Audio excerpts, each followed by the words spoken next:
Call the meeting to order. Everybody stand and face the flag. I pledge allegiance to the flag of the United States of America and to the republic for which it stands, one nation, under God, indivisible, with liberty and justice for all.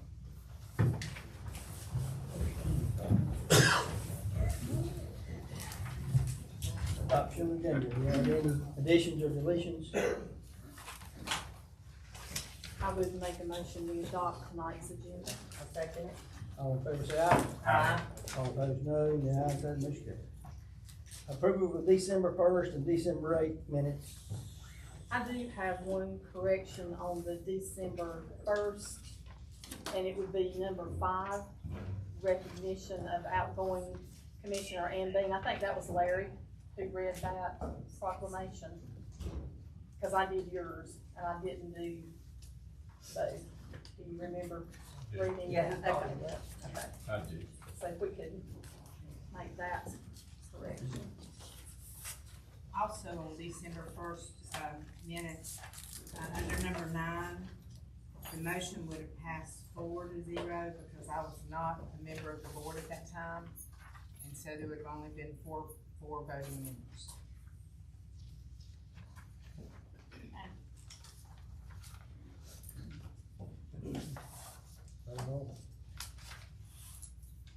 Noted. Thank you. I entertain a motion with corrections. Are you just doing December 1st? We'll do both of them at the Okay, same time, sorry. then on December 8th, there is a vote, let me find it, in the beginning. Number 3, the adoption of the agenda. Commissioner Hogan was not here at that point, so that motion would have passed 4-0 also. She didn't come in until like 7:45. Yep. Thank you for catching that. You're welcome. Entertain a motion to approve with corrections. I make a motion we approve both sets of minutes with corrections. Second. All in favor say aye. Aye. All opposed no. The ayes have it, motion carried. Public comment. Citizens may speak on items not listed. Please observe our 3-minute time limit and state your name and address. Do we have anybody signed up? I did not. Anyone like to speak? Hearing none, seeing none, moving right along. Recognition of Miss Denton Pageant Queen. Little Miss Denton Lena Hughes. Junior Miss Denton, I'm gonna try, Hailey Bustos. That close? Okay. And Miss Denton Taylor Manus. Appreciate y'all being here. If you stand up here. Recognize y'all.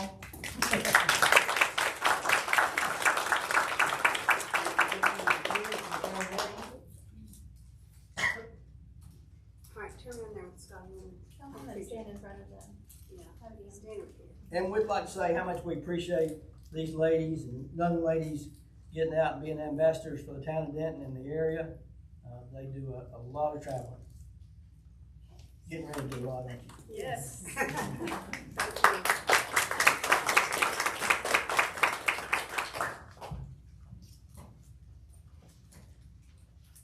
Anything you want to say, Debbie? I would just thank you for inviting us. It's the first time we've been invited to the Denton Town meeting, so we really appreciate it. And these girls do go, and they are ambassadors for the town. On the night of the Miss Denton or the day of Miss Denton, they bring in a lot of people to town, and we try to encourage them to go visit the businesses that are open that day. So they are wonderful ambassadors for our city from the coast to the mountains. Well, we appreciate it very much. Thank y'all. Thank you. All right, police department. Chief?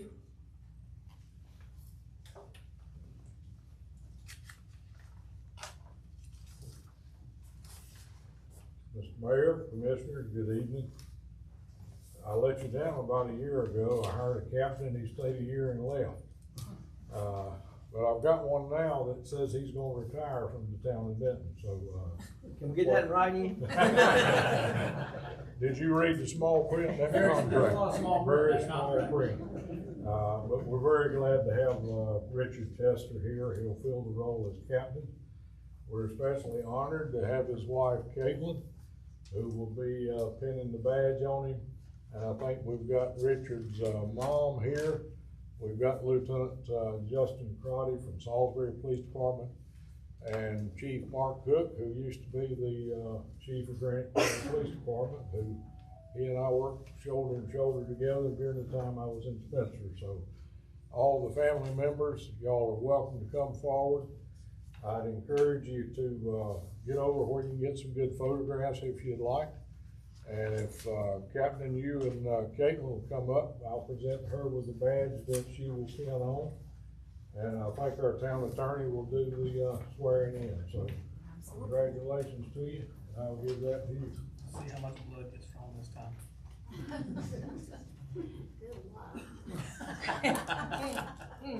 Okay, you wanna hold the Bible for us? Left hand on and raise your right. I repeat after me. I do solemnly swear I do solemnly swear that I will be alert and vigilant that I will be alert and vigilant to enforce the criminal laws of this state, to enforce the criminal laws of this state, that I will not be influenced that I will not be influenced in any matter on account in any matter on account of personal bias or prejudice, of personal bias or prejudice, that I will faithfully and impartially execute the duties that I will faithfully and impartially execute the duties of my office as a law enforcement officer of my office as a law enforcement officer, according to the best of my skill, according to the best of my skill, abilities, and judgment, abilities, and judgment. so help me So God. help me God. And I'll be an indentured servant to Denton. Thank you so Thank you, much. ma'am. Okay, I'll let you do that. And Chief, I'll let you do this as well.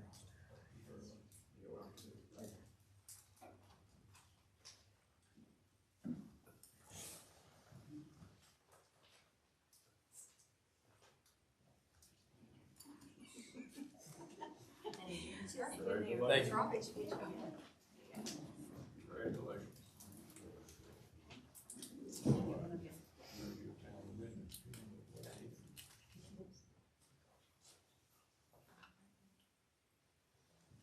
Just stay here for a minute. Want some other, We can do it after. want some other photos? No, we'll do it after. Chief, do you want the? Yes. Come on up, please. Congratulations, Captain Texas.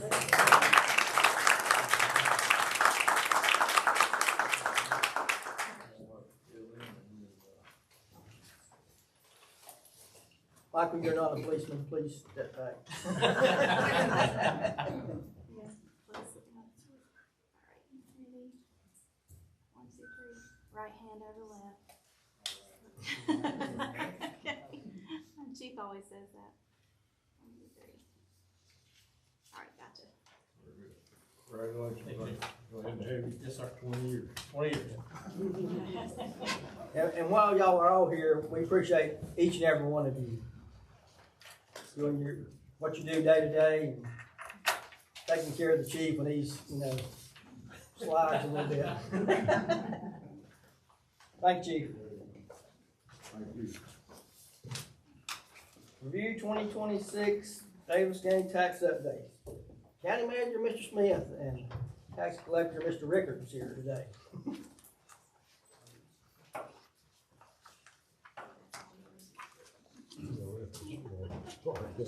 No problem. All the police officers here, Yeah, you I know what? felt so safe in a while. Or I thought, based on this conversation, they may be hauling me off somewhere else after this. So, Mr. Mayor, if I can, may I approach and hand Sure. the house with you? If you can, please. I'm gonna keep going, David. I'll start this one at this side.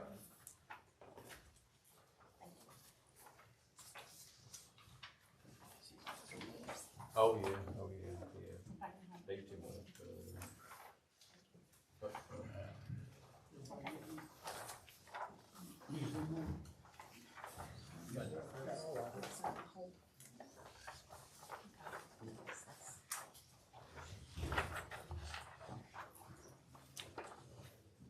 Big print, so I can read it. I'm getting where I can't see either, so I go big paper and big as font as I can put on the page, so. And I try to keep it to one page if I can make it. This is the piece I'm gonna focus on, Mr. Mayor, Commissioners. I'm not gonna belabor the parts of the contract. I'm gonna touch on a summary of what this is all about. met with Madam Manager Jenkins about, I don't know, a month ago, back before Christmas.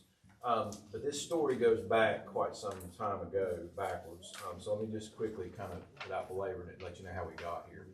We've had agreements to do tax collection, some of which we've had, some of which we've not had for going on 25 years and haven't been updated. So a couple of years ago, it got brought to my attention, they had not been updated, and it was probably time to take a look at some of these.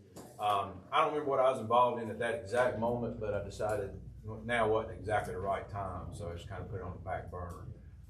But with a reval coming up, it's probably the right time. And so we took a look at what can we do for two pieces of the house and tax departments. It's the collections and the foreclosure process.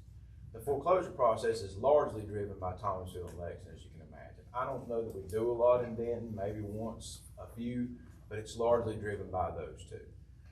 And that basically says that we're going to be managing that process with the staff, that we have two dedicated people that kind of manage the foreclosure process within the tax department, an attorney, and essentially basically the admin, the paralegal person that does it. Then you got the collection side of the house. Obviously the biggest part of the house that costs, we have about, I don't know, about $3.5 million to run the entire tax department in the county. So what you're staring at here is the collections piece of it. If you can look over to the left, you've got all the jurisdictions. You notice Denton at 0 because we didn't have an agreement with you guys for years, and there was no paying of anything. And these are the numbers of bills using FY25's numbers. So we do about 32,500 bills a year. I got you 23, 24, and 25's levy to show you what it would look like if we switched over to a percentage. You're probably saying, what difference does it make? Well, you see in the gray bar there in the middle, this is the price per bill. So kind of the way we do it now is a cost per bill.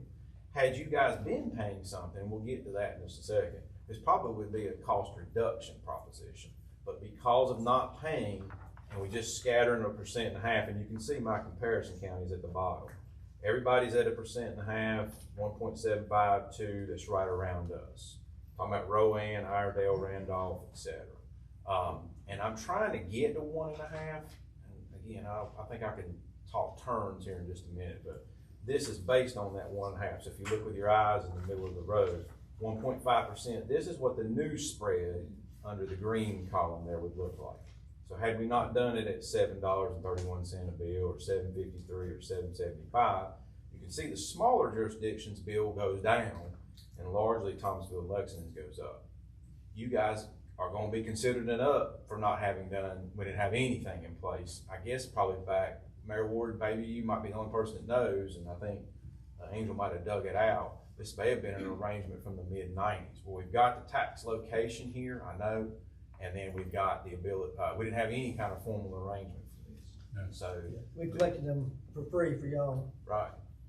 Well, but that gets back to that location thing. So there's some issues there with, us paying for the bills to run the place, et cetera. And then I think there's some things going on with certification staff and all that. I'll let David touch on that if y'all want to get into the details of it.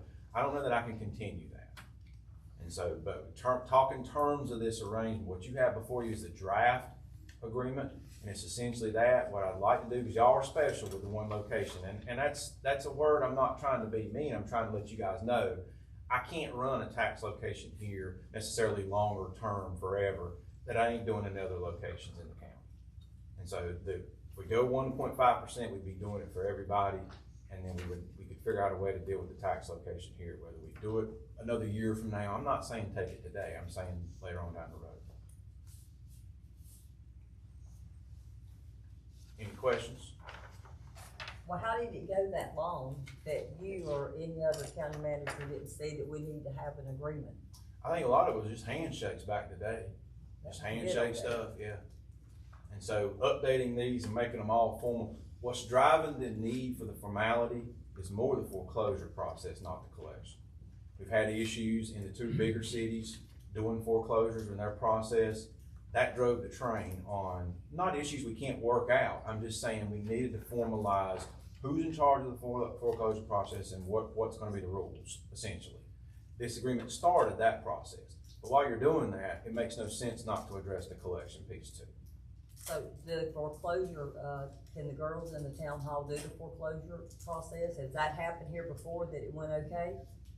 I don't know of any issues here. Again, we do so few here. No, The volume is in. And when they Thomasville. foreclose, they're foreclosing on their taxes too, it's not just ours. Right, but I'm talking mechanical, technical issues of how to do the process.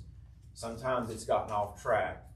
And here, No, in Thomasville and Lexington. And we've dealt with that, whether it be, we've picked up the phone and called Misti, for example. She does it, works in Thomasville. Or I'll call Michael or something of that nature. But this agreement needs to formalize that process. I think it'd be nice to formalize it, but I'd like to keep it in Denton because it's accessible to a lot of people that come here, especially older people. Then, I mean, it's just always been nice to have it here. For the tax location, you mean? Yeah, for the tax location. I don't know that I for can the do it people. forever. I'm gonna forewarn you. Can't do it forever. We can could talk try terms. and see if the ladies could, I've already had this conversation with, my commissioners about this piece of it. what So did they say? they're willing to give us some time. Okay, Now, we can negotiate. That's not what I want to do tonight is a negotiate piece, but y'all are going to be special about that one part. Nobody else has a tax location to deal with. We can figure that out. have you, so all the rest of it's been taken away? They don't have anything. I'm basically collecting the counties here in the county. Thomas was with away years ago. Years ago, yeah. Well, they tried to take it away from us one time before, but it was election year and Todd wasn't willing to give it up. He gave us some extra time. This here, they told me up front, work with them to get some time. Don't be going down there and yanking it out of the road, out from underneath them immediately. I'm that part, and again, if we're okay and we start working through the term pieces of it, the other thing I'll give you on the 1.5% is, I'm okay with doing a 3-year deal and the first year being 1.25 and we work toward 1.5. I'm okay with that. And what I like about that is see the comparison counties at the bottom. I don't know which one of those are going to start moving as time goes on. So I don't want to do a long term like we've been, obviously we sat here from 1995. 3 years feels good to me. We reevaluate it at the end of the 3rd year. And if we're chasing counties that are like us, we'll know, are they moving up or down or whatever. And I kind of like it that way. And then we just reevaluate it every 3. We don't let it go on so long. And we come back to the table every time. So, but I like the fact, I appreciate the fact that the 1.5 immediate jump, especially for y'all, given the fact, again, if we had this in place, this would probably be a conversation of the bill getting slightly cheaper. Maybe not by much, but a few $1,000s. But I'm good with doing the 1.25 and easing into it, if that makes sense. And just inflate the 2nd and 3rd year. Well, the way it started originally, best I remember, was, the county had a tax office here, and a sheriff's office. And when they moved all that to Lexington, then we took over the collection, and we did it for nothing. We would collect for nothing to y'all as long as we didn't pay anything. Best I remember. That makes sense. And it may have started that way. Yeah. Right. But That's keep probably why they're remember breaking the the impetus for this is largely the foreclosure process, driven by the 2 larger cities. Yeah. Okay. I mean, we gotta get some formal contracts in place. I don't wanna walk out the door wherever my time's up and leave this hanging where we're still doing handshake agreements and nobody knows the rules and nobody knows how it got done and whatever. I mean, we can pick up the phone, call y'all, some of y'all been around here long enough to tell me the story, but it's gonna get to the point where nobody knows. Yeah. And what he's talking about, one of the issues that we run into with foreclosures is, for instance, if we had liens, municipal liens that we had from cleaning up properties and we foreclosed on those, but there were taxes outstanding and there were not enough taxes to start a tax foreclosure. So then the question is, what's subordinate to what? And same thing in Thomasville, they sometimes will do foreclosures on taxes. Well, Thomasville has municipal liens and they want us to subordinate those to the taxes and so forth. So this agreement is trying to put all of that in writing so that there isn't a question about who's doing what. So I don't have to pick up the phone and call there and talk to their attorneys and say, well, you guys subordinate to this if we cover the cost on this foreclosure. And so that's the kind of thing that we have to talk about. And I see it's in here, I haven't read it, we'll read it, we'll talk about it. I understand. Or the liens getting so much that eat the most of the cost, et cetera, and then there's nothing left to divvy out when we've got costs in this thing as well. So this kind of starts to formalize that process to where we make sure if we're going to be in charge, we want it in writing that we're in charge. Does that make sense? Yep. If not, my answer back to, say, to Michael, for example, was for this amount on this page, $195,000, you'll have to run your own tax. Yeah, we understand you're in charge. You got that. You can't do that. On this for sure. Again, I feel bad I wasn't, obviously, in 1995, I was in high school, so wasn't here to do the agreement. I feel bad that I'm bringing you bad news that you gotta go to 15 grand to pay. Had we been doing this all along, my hunch is, and I didn't run the math because I didn't pull the bills, we'd be talking about it being lower. Because it would be enough bills. As you can see, when you do it by bill, when you got a small amount of bills, the people the smaller municipalities have been paying probably too much, but Lexington and Thompson are not paying enough. If you're gonna do the percent spread. And it appears almost everybody's going to this percent spread thing. It looks like we're collecting close to $1 million a year, is that right? Okay. And with the reevaluation, it's going to be high. Yes, just quick numbers. David's, his team's gone through this now for, I don't know, better part of more than a year. I'm gonna give you some raw numbers. We're probably looking at countywide 50% increase in property values. Now, by municipality and fire district and everything else, it's going to vary. I throw 50 out just as a round number. That's commercial and residential, as y'all all know. The citizens need to be aware of the second piece of the puzzle is the tax rate. So if you didn't do anything to your home, like me, for example, I have not added to my home, I have not done anything to my home, my valuation is going to go up some percentage, 50 on average, 48, 49, 51. In theory, if the tax rate comes back down and the commissioners approve the equivalent tax rate to make the same amount of money that they are all making today, then my bill don't move. In theory, I got it may move $1 or $2 or $5. Now, if you added to your home and David's people picked it up as part of a discovery, your bill's gonna go up because you added to your home since the last reback. Also remember this, the state's pretty much making not just us, a lot of counties do this because we did it in 2021 thinking that we were a little ahead of this housing thing. We were not, as you know. The houses, we did the reval and the values kept us in. And so I'm thinking that, people that's in the real estate business know better than I do, but they are, I don't know that they're falling down, but my point is, we thought we were done then, and by law in North Carolina, when your sales ratio goes down below a certain percentage, they will force you to do it. And so we basically got the nasty, a lot of counties that did it in 21 and 22. We'll see if it holds when we do it this time. But our goal is to, obviously we're gonna bring that back to our commissioner's tax rate. All of you guys are, every municipality, every fire district's gonna have to go through the debate of what to do, what they call revenue neutral or some other version of some number. That's for y'all to decide, obviously. But we'll have appeals down at the county. We're expecting a large amount of appeals, obviously. We feel pretty good about them though because we've done basically book to sale. And so it's gonna be hard not to do. Argue against that. Right. If y'all don't mind, what I'll do is I'll leave all this information with you. I'll be in touch with Angel soon. I'd like to get these done in this February, March's time frame if I can. I'm not in a rush. I'd like to have them done before we all go into July 1. That's why I'm doing this early and not waiting till the last minute and calling y'all and going, hey, let's go, let's prove it. I'd like to get here early. Y'all got any more questions? Have Angel come find me. I'll be glad to help you. Thank y'all for your time. When are you planning to release the reevaluation? The notices will go out this month, right? The first week in February. Yeah, or February, and then That's our goal right now. we're gonna start, I think, at one of our Thursday morning work sessions, I think in February, start talking about what the rate piece of this might look like, because now we've got good enough numbers to make a prediction of what I think the rate might look like. Obviously, it'll be June before that gets approved, and July 1 before it goes into effect, but I think now's the time for the citizens to start hearing. I get a lot of citizens calling me going, my value's going up 50%, you gonna raise my taxes? No. Probably not if you hadn't done anything to your property. Most likely, the rate comes back. I don't think my commissioners are under any illusion that we're gonna be leaving the tax rate at 50%. It's probably not gonna happen. So we need to have the agreement done and February, March. yeah. Is that a paper? Somewhere in that range, I'd like to have it done. Y'all see significant issues, funnel them through Misti, let me know. Misti's got 2 jurisdictions to deal with, so she can be able to let us know times 2. Hey, this part of this agreement can't go, et cetera, or whatever. And we'll make provisions. That'll give us time to back up and plan if we gotta come back. But thank y'all for your time, I appreciate it. We do appreciate your efforts collecting taxes down here. That's gone well. There's been no problems. We just feel like the time's passed to continue that unless there's some reason we don't know about. Appreciate it. Thank you, sir. Thanks, Katie. Thank y'all so much. Thanks, Katie. Bye-bye. Thank you. Okay. Can I? Yes, ma'am.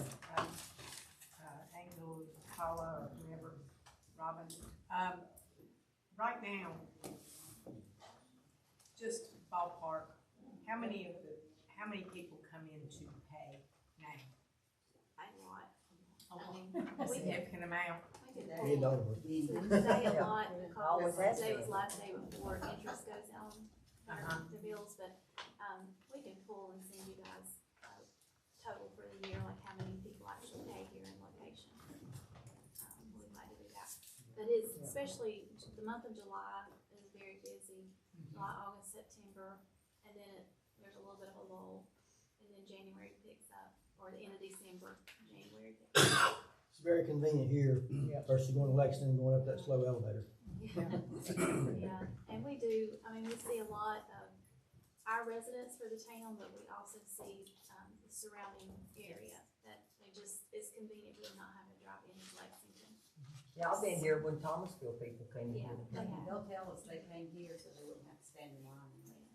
And they have added the portion where you can pay online, you can pay by phone too, but it does have, The charge. 3%. 3% on your total, so Yes. that's quite significant. Yes.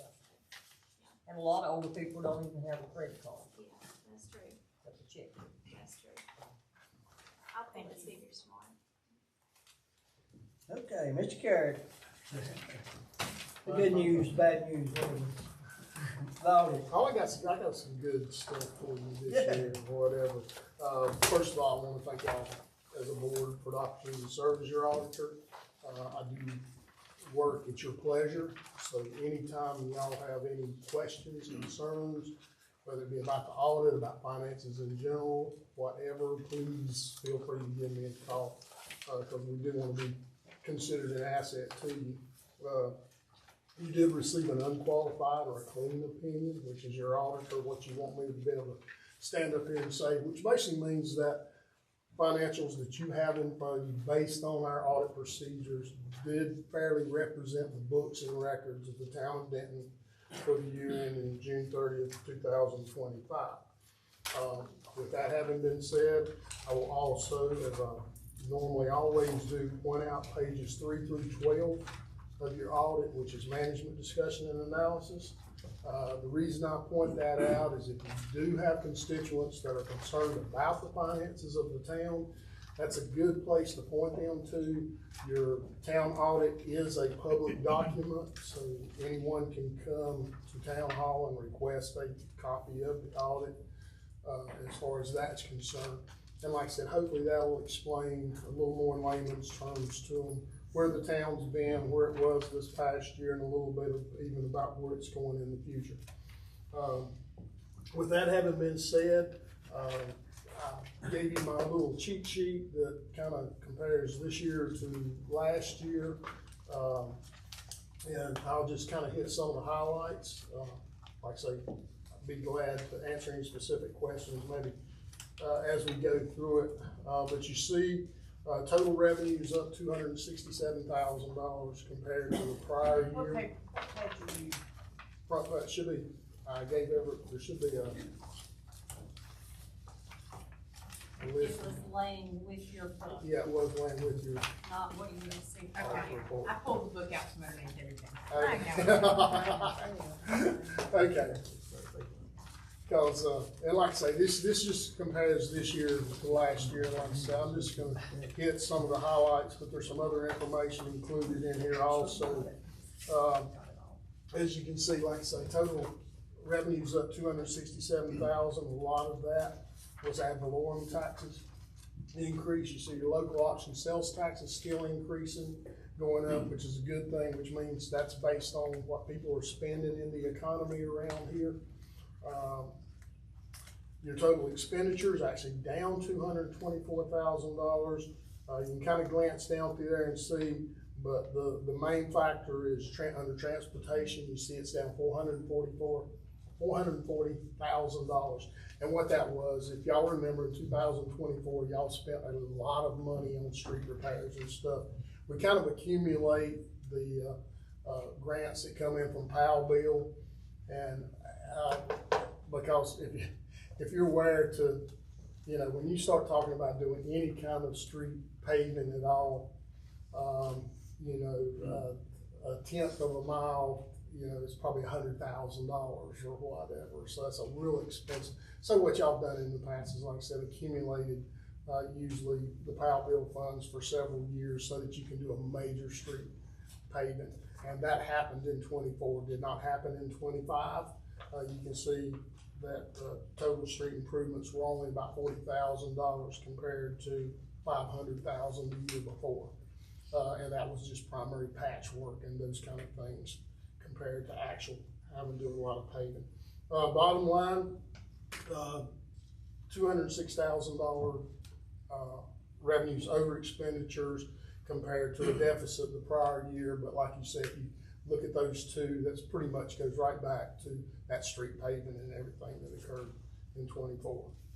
Any, your available fund balance at the end of the year is 108% of what your current year's expenditures were. State average for a town your size is about 60%. So you can see y'all are very strong as far as having available fund balance. Tax collection rate over 98%, which is about 2% above what the state average for a town your size. Any questions about the general fund? What is the total fund balance? Total fund balance. Unrestricted. Let me see. 720, is that it? Real quick, it's 2.7 million total, and of that 2.7 million, 2.3 million of it's available for y'all to budget. The other is just reserved by state statutes and things like that don't allow you to budget that, but pretty much most of what you have in fund balance, general fund is available. Any other questions? General fund. Water sewer fund. Total revenues up 124,000, but total expenditures up 378,000. And basically that's just inflation catching up with all your expenditures as far as water and sewer is concerned. I think supplies were up almost 15% cost-wise this past year. And you can see, so bottom line, we're at a deficit of 121 compared to a deficit of 77 last year. And based on that is what I will speak to you on the next page, which we had to do last year. The way the state treasurer's office looks at these things, there's a matrix that we fill out. We send in to them, and then they come up with what they call indicators of concern. And if you'll see, there's one fail that they have, and that is, if you look down about 2/3 of the way on the page, has to do with the operating income of the water sewer system versus the expenditures and stuff. And anytime it's less than, and they take into account depreciation, things like that, but anytime it's less than zero, they just want an explanation from y'all basically saying that, okay, you understand we've had increased costs, you know, we're gonna be looking at rates and these kind of things or whatever. So it'll actually be the same explanation that we had last year, which I will get together with Angel. And what it is y'all have to, once we come up with an explanation, then at least the majority of the board has to sign off on it, send it to the state treasurer's office. We did this last year. That's because, if y'all remember, I think I probably mentioned last year, the small towns were getting into trouble, and when the state treasurer's office went in and said, okay, we've got this issue, we've got that issue, and the boards were going, we haven't heard anything about this. So they said, okay, we'll take care of that then. We'll have the board sign off if they've heard about whatever issues we have. So that's what this is. That just has to be sent in to them within 60 days of today. And so, like I said, more than likely we'll look at that. And so then when y'all have your next board meeting, it'll be available for y'all to sign off on, and we'll get it submitted. Yeah. Eddie, does that take into consideration us selling handy water costs and then the difference between now and the new water costs they have to pay us back? I'm glad you brought that question. I knew you would. And, Angel and I were just talking about that, and I know that y'all are gonna be meeting with Handy. You know, cost of water that y'all seen, you know, went from like $1.80 to over $2 per 1,000 gallons. And they will pay you back for what's happened so far this year with that added rate. Problem is, y'all sold them water last year at $2, I mean, that, for $1.80 a gallon, that was costing y'all $2 a gallon to produce. Cause you're staying a year behind right now, if you think about it. So that's definitely something in these negotiations that y'all want to be talking about or whatever. Cause you can't continue, in effect, to, as with prices going up. You know, it was not such a situation, and Angel and I talked about this a little bit before. When the price of water was going up 2 cents a year, 5 cents a year per 1,000 gallons, which we all remember. Now all of a sudden it's 15 cents a year, it's 20 cents a year. That's 10% in effect that y'all picked up on cost of water this past year. It's something that's gonna have to be discussed between y'all and Andy as far as that's concerned. And it's like I said, because I mean supplies, just water supplies by themselves, I think went from like 210,000 to 240,000 this last year or whatever. And I don't see that that's gonna probably decrease anytime shortly or whatever. So definitely something that y'all, you know, are gonna need to look at as far as that's concerned. The other thing, kind of proud, I've got a grandson who has started working full-time with me, now graduated in December. How many of y'all have heard of AI? Anybody here heard of AI? Well, he said, let me take ChatGPT and let it analyze these towns that we're working on or whatever. So get a completely unbiased opinion as far as your financials are concerned. And so the last 3 or 4 pages that you have there are what ChatGPT thought about your town. And what I'm glad to say is it pretty much thought about your town the same thing that I've been telling you for the last few years.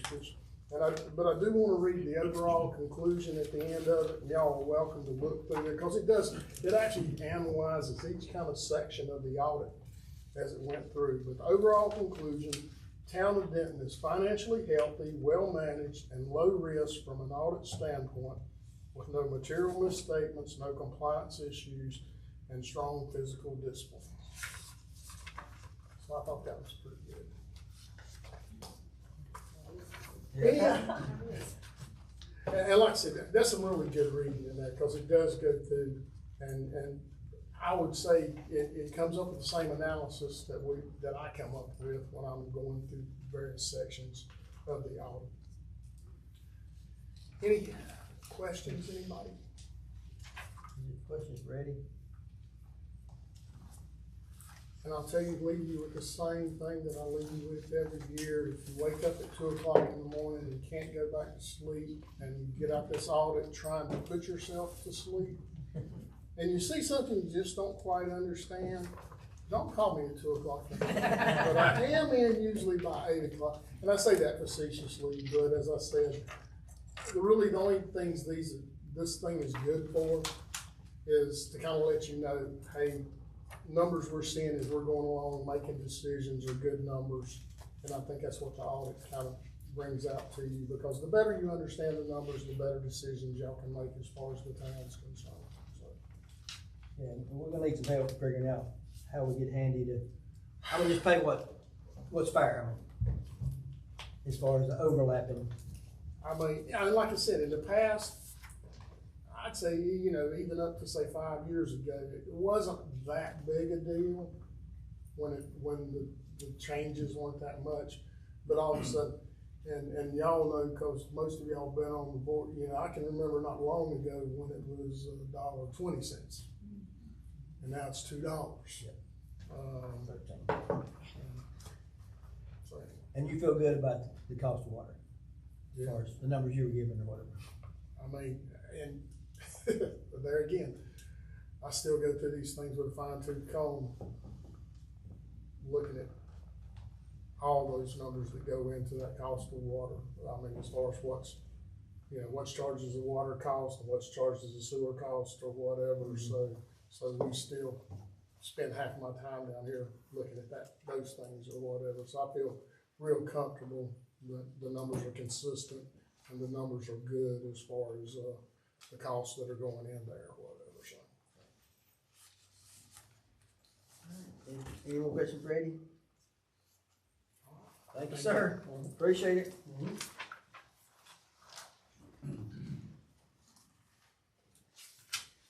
Okay.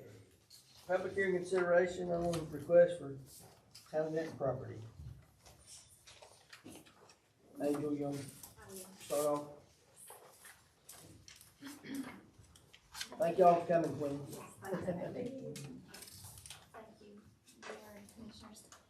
So our first public hearing this evening is for a rezoning for a property that's actually town-owned.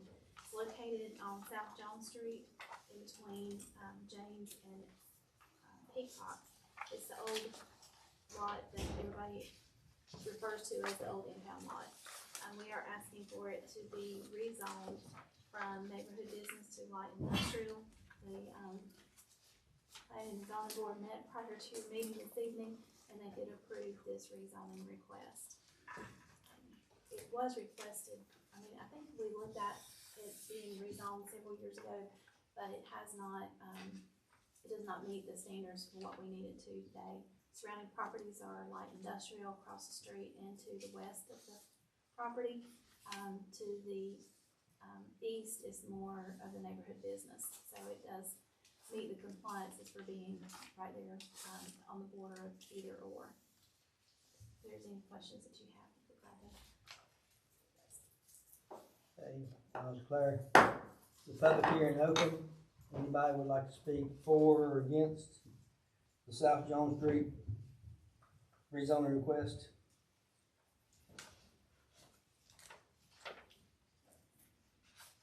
Hearing none, seeing none, I'll close the public hearing. What is the wishes of the board or any questions you may have? I make the motion to approve the rezoning request from located on Daniel Street from R15 medium high. What? What? Wrong one. One. John Street. John Oh, Street. sorry. Sorry. Sorry. All right, from South John Street, from neighborhood business to light industrial. Second. Further discussion, further debate. All in favor say aye. Aye. Any opposed, no. And the ayes have it, motion carried, 5-0. Okay. Public hearing number 2, consideration rezoning request for partial located Daniel Street from R15 medium high density to R8 high density. This request comes from Kenneth Summy, and Mr. Summy actually owns the parcel, and it runs from Daniel Street, north-south, I guess you would say, between Finch and Noel. And it has actually been had recombination done on 2 parcels into one. The portion that is to the south of the property is the section still considered R15, and Mr. Summy is requesting that this be rezoned to R8 so that the entire property can be developed under the same guidelines of the zoning of our town zoning. The zoning board met prior to this meeting and did approve this rezoning to be R8, and then pending any further review of the development of the property would come before them. Mr. Summy's here if you guys would like to ask him any questions during the public hearing. declare the public hearing open. Anybody, there's somebody who'd like to speak first? Applicant, you were supposed to speak first. Is that right, Mr. Attorney? Yes.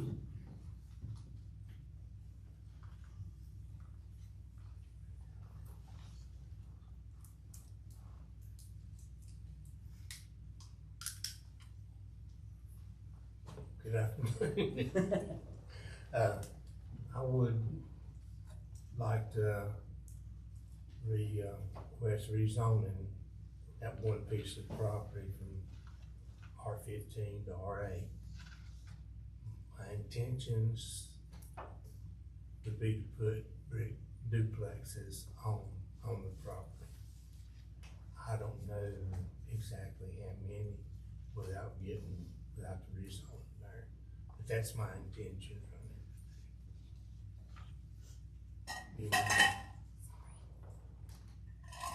Any questions? Any questions from the board? Okay, thank you, Mr. Thanks. Chairman. Anyone like to speak for or against? I have a few questions. If you can say your name and Oh, address. Makisha Campbell, I live at 384 Daniel Street, adjacent to this property. We had a meeting in August about rezoning this property. I know since then they've combined the property and still want it rezoned for high-density housing. I wanna remind you, we got 187 signatures on a petition opposing any more high-density housing in that neighborhood. That was 90%, all but the commissioner here signed that petition. Nobody in that neighborhood wants more high-density housing.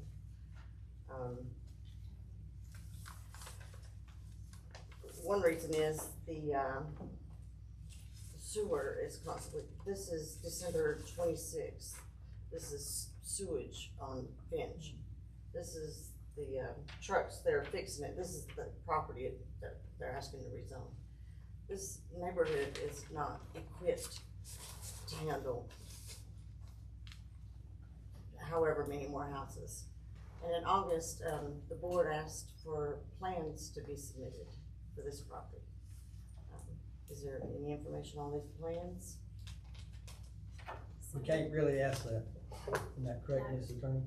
Correct. So when in a rezoning hearing, it's just to rezone the property for any use that can be developed within that new zoning district. So plans would then be submitted after the rezoning as to get approval to build what they intend to build at that time. I didn't ask for the plans, the board did. I understand. The board wasn't aware of that either.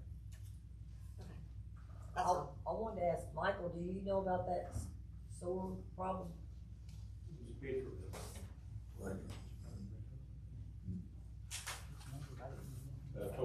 Grease, we jetted it out. Is there a problem in that area? Always. You go there a lot? It shouldn't have been since we had all that slip line. Okay. Before there was a broken spot in the pipe, the grease was settling. But since we've had it off slip line, it seems straightened out, but we're getting ready to have all that sewer evaluation work done, they'll camera it again and we'll see. How often does the sewer, I mean, do you have problems with the sewer there a lot? Is that trouble there for sewer, or is that just one-time thing? It's not a one-time thing. Have we got a problem in that area we don't know about? You can check our work orders, we've had one sewer, we've had a house back up, the main line, we've had that. And that's in the last 9 years that I've been here. So it's not been no more than 2 or 3 times. Like I say, with the new engineering study coming, they gonna camera and clean the lines, and if there's a problem over there, they'll see it then. Okay, David.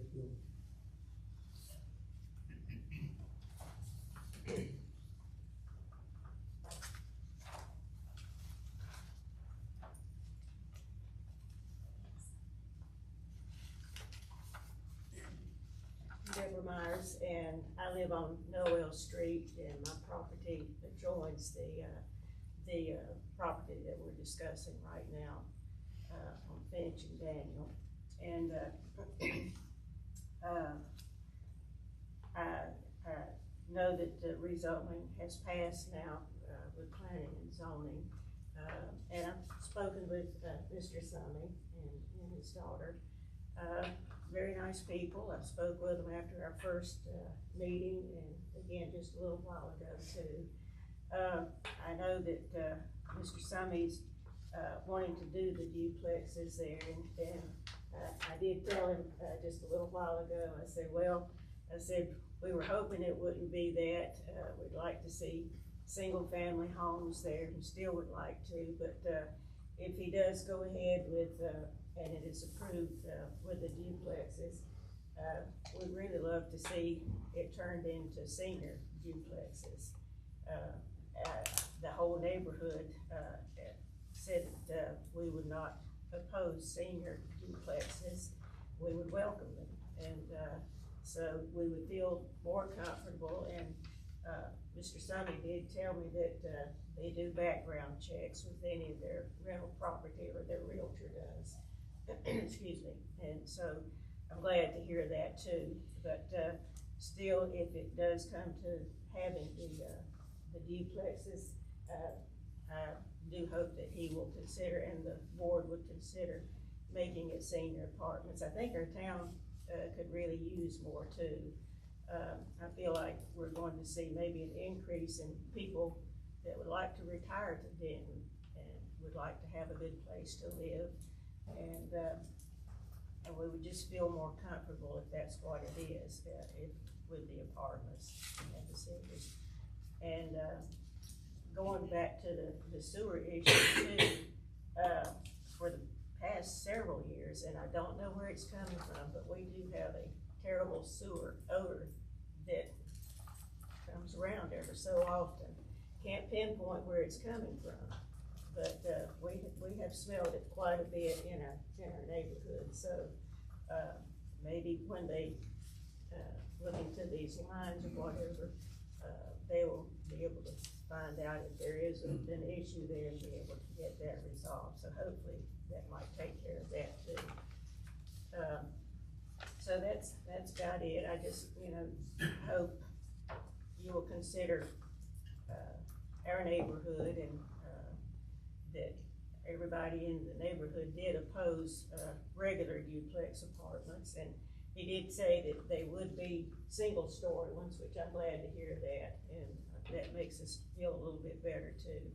But if you could somehow work it that it might be senior apartments, if that's what you would go with, we'd be grateful for that. And I don't know the legalities to that, if there's any special types of ordinances or whatever to have senior apartments. I'm not familiar with that, but I know a lot of cities and towns are doing those right now too, trying to make more room for their seniors. So anyway, but I appreciate the opportunity to speak and to get to speak with Mr. Summey again this evening and his daughter too. Thank you. Thank you, David. Thank you, David. Anyone else for or against?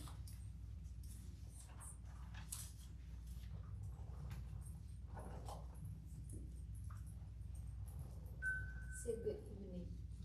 I'm adopted daughter with my daddy. Just like I just talked to the lady, I didn't want to say it, but everybody here, I appreciate everything you guys do for the town. And just like everybody know here, and everywhere we work, all the house here, we don't make the sloppy looking house. We make the house solid, good for the good people coming in. So just like today, I don't want to tell with anybody, I want to come in here. I just want to build a good town for them. I don't want to bring the bad people to them. I understand your concern. I do. I want a safety for our town, because this is becoming mine. And I love this one. I have 27 acres of land. That's how much I love this town.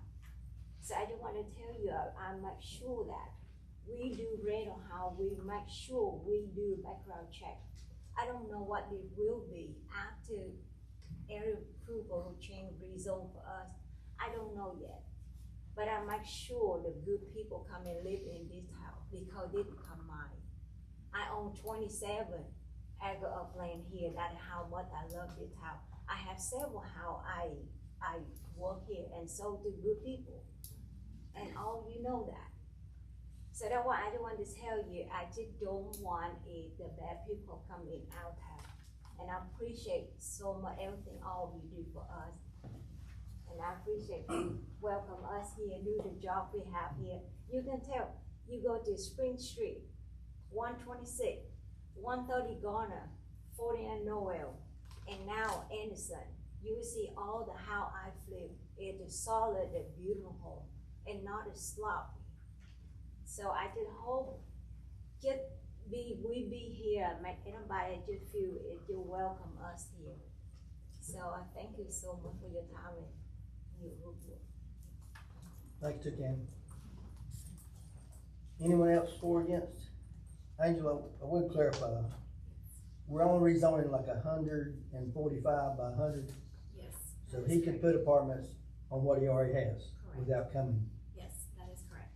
Okay. And, like I said, with the recombination, it still is indicated through Davidson County taxes that that portion is still R15. So the front portion, it could be developed today under the R8 development standards. Okay, I'll declare the public hearing closed. The board have any questions?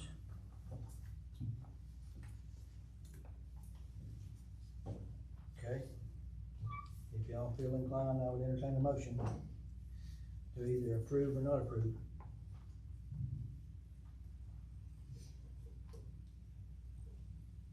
And the planning and zoning board has already approved, correct? They did. Yeah, okay.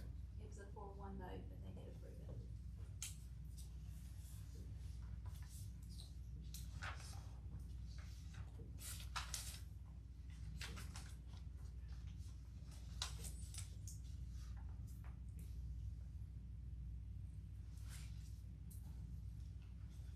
Anybody so inclined? Something like that's been turning here for some guidance. I would make that motion to approve. I'll second. Further discussion, further debate. All in favor say aye. Aye. Any opposed? That carries 5-0. Okay, approved agreement, North Carolina Department of Transportation, AST Pageant. How's that? Ms. Jenkins.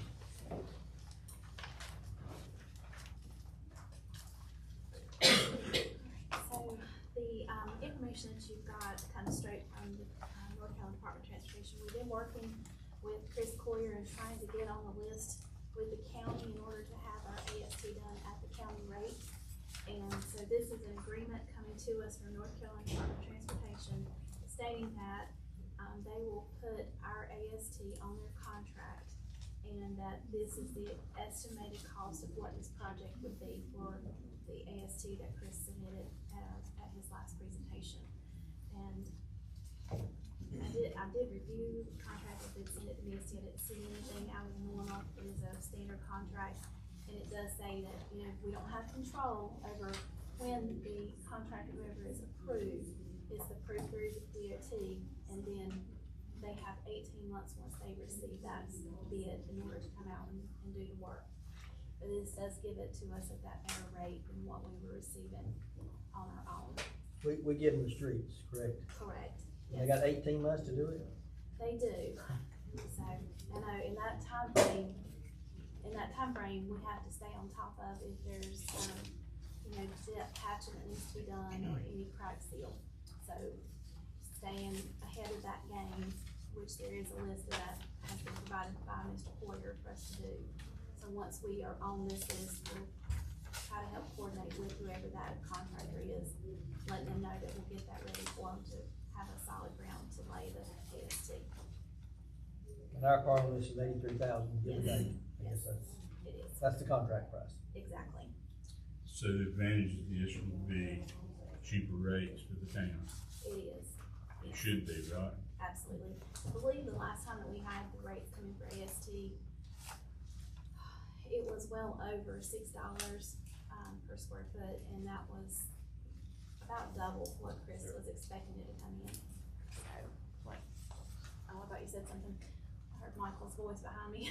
That's the reason, but it was about double what he was expecting the cost to be, so, holding out for this can give us a better rate, and potentially we could add more to that if we see that there's another area that needs to be addressed in that same time frame.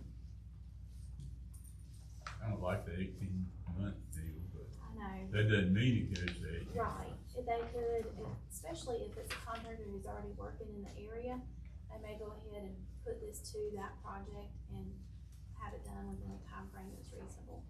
And once the contract is let, it's the contract price, so if the price goes up, so that would give more incentives to go ahead and do it Yes, right away. it would. So when's the initial start, maybe in 18 months, will it have a start time? As soon as we get this signed and back to them, And the state puts that for yeah, bids. that puts it out for bid. I can't call it City Road, but I get, on here, it's a little. These are all the- Oh, we're talking about the map. Yeah, this is all I'm having in the magnifying glass, I can't see it. We need to take a lesson from Casey. I like his big. Carroll, Vernon, James, Varner, Greenbrier, second, it's listed Forest over. Park, Daniel, Haywood, Finch. Yeah, it's listed over to the right, Commissioner Hogan. What? The list is over to the right of the map. Okay, now I see that better. Okay. I got you, I got you. Yeah.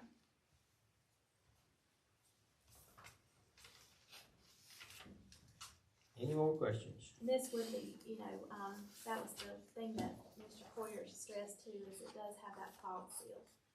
So it, pulls it all together and makes It's not the, solid surface. yeah, Yes. yeah, okay. Not tar and gravels. Not Yeah. tar and gravel, Right. after the fog seal's down. Yeah, the entertaining motion. I make a motion to approve the agreement with North Carolina Department of Transportation for AST paving town maintained streets. I second it. Any discussion? All in favor say aye. Aye. All opposed, no. Ayes have it, motion carried, 5-0. Resolution on town surplus for town campers. So we have I think they may be still at the back of the room, but just a box of supplies that, were taken down when we had our new cameras installed. I don't think that they're, anything that could be of any value. It's when things are taken down, they lose that, ability to be put back into place and used. Plus it worked off of the internal DVR and it's no longer, in working order. I think the best thing to do is just surplus them and dispose of them properly. I entertain a motion to declare camera surplus property. Make a motion to declare the surplus, the Second. camera surplus. Second. All in favor say aye. Aye. All opposed, no. Ayes have it, motion carried. Consideration of possible appointment, Plan Zoning Board, Parks and Rec. I think everybody has a list of who's on the board now, right? Angela? Yes, you should have a list of who's on the board currently. So we do have our planning and zoning board, we have one seat that is vacant, but we have 3 that were asked to be reappointed. That's Dick Johnson, Kenny Small, and then Tom B. Watson was reappointed by the county to serve as our ETJ representative. We do have the vacancy. We have, I sent one application that was from Miss Jeannie Russell, and then we received an application on Friday from David White. And that would be for consideration for the vacant seat. That would be a 3-year term on your planning and zoning board. On your Parks and Rec board, Venus Chapman is seeking reappointment. And then we have 3 vacancies, 1 being out of town and 2 in town. We have had no applications received on Parks and Rec board. Sam, you bring us somebody. Yeah. I need to, Yeah. We've had interest, we've had a lot of people call, but they've just not come forward and brought the application, so. Good thing I do the work of 3. I know. Like, And we appreciate it. yes, we do, we sure do. Yeah. But you got one. Well, we've got. No, that's that's planning for and zoning. planning and That's planning zoning. Oh, this is plain as I'm sorry, my bad. I just saw. Yeah, we've got planning and zoning, Jeannie Russell and David White. So, as I've shared with you in the memo is that, you know, you can take action tonight and appoint someone for a planning and zoning board since you have 2 applicants. You can re-advertise and see if we get any other interest in the board. And that way, you know, you do have other options. We definitely will we've advertised out the planning Parks and Rec board, sorry, on tongue side. And, I mean, I don't know of other suggestions you guys have, you know, how to get people involved or interested in serving.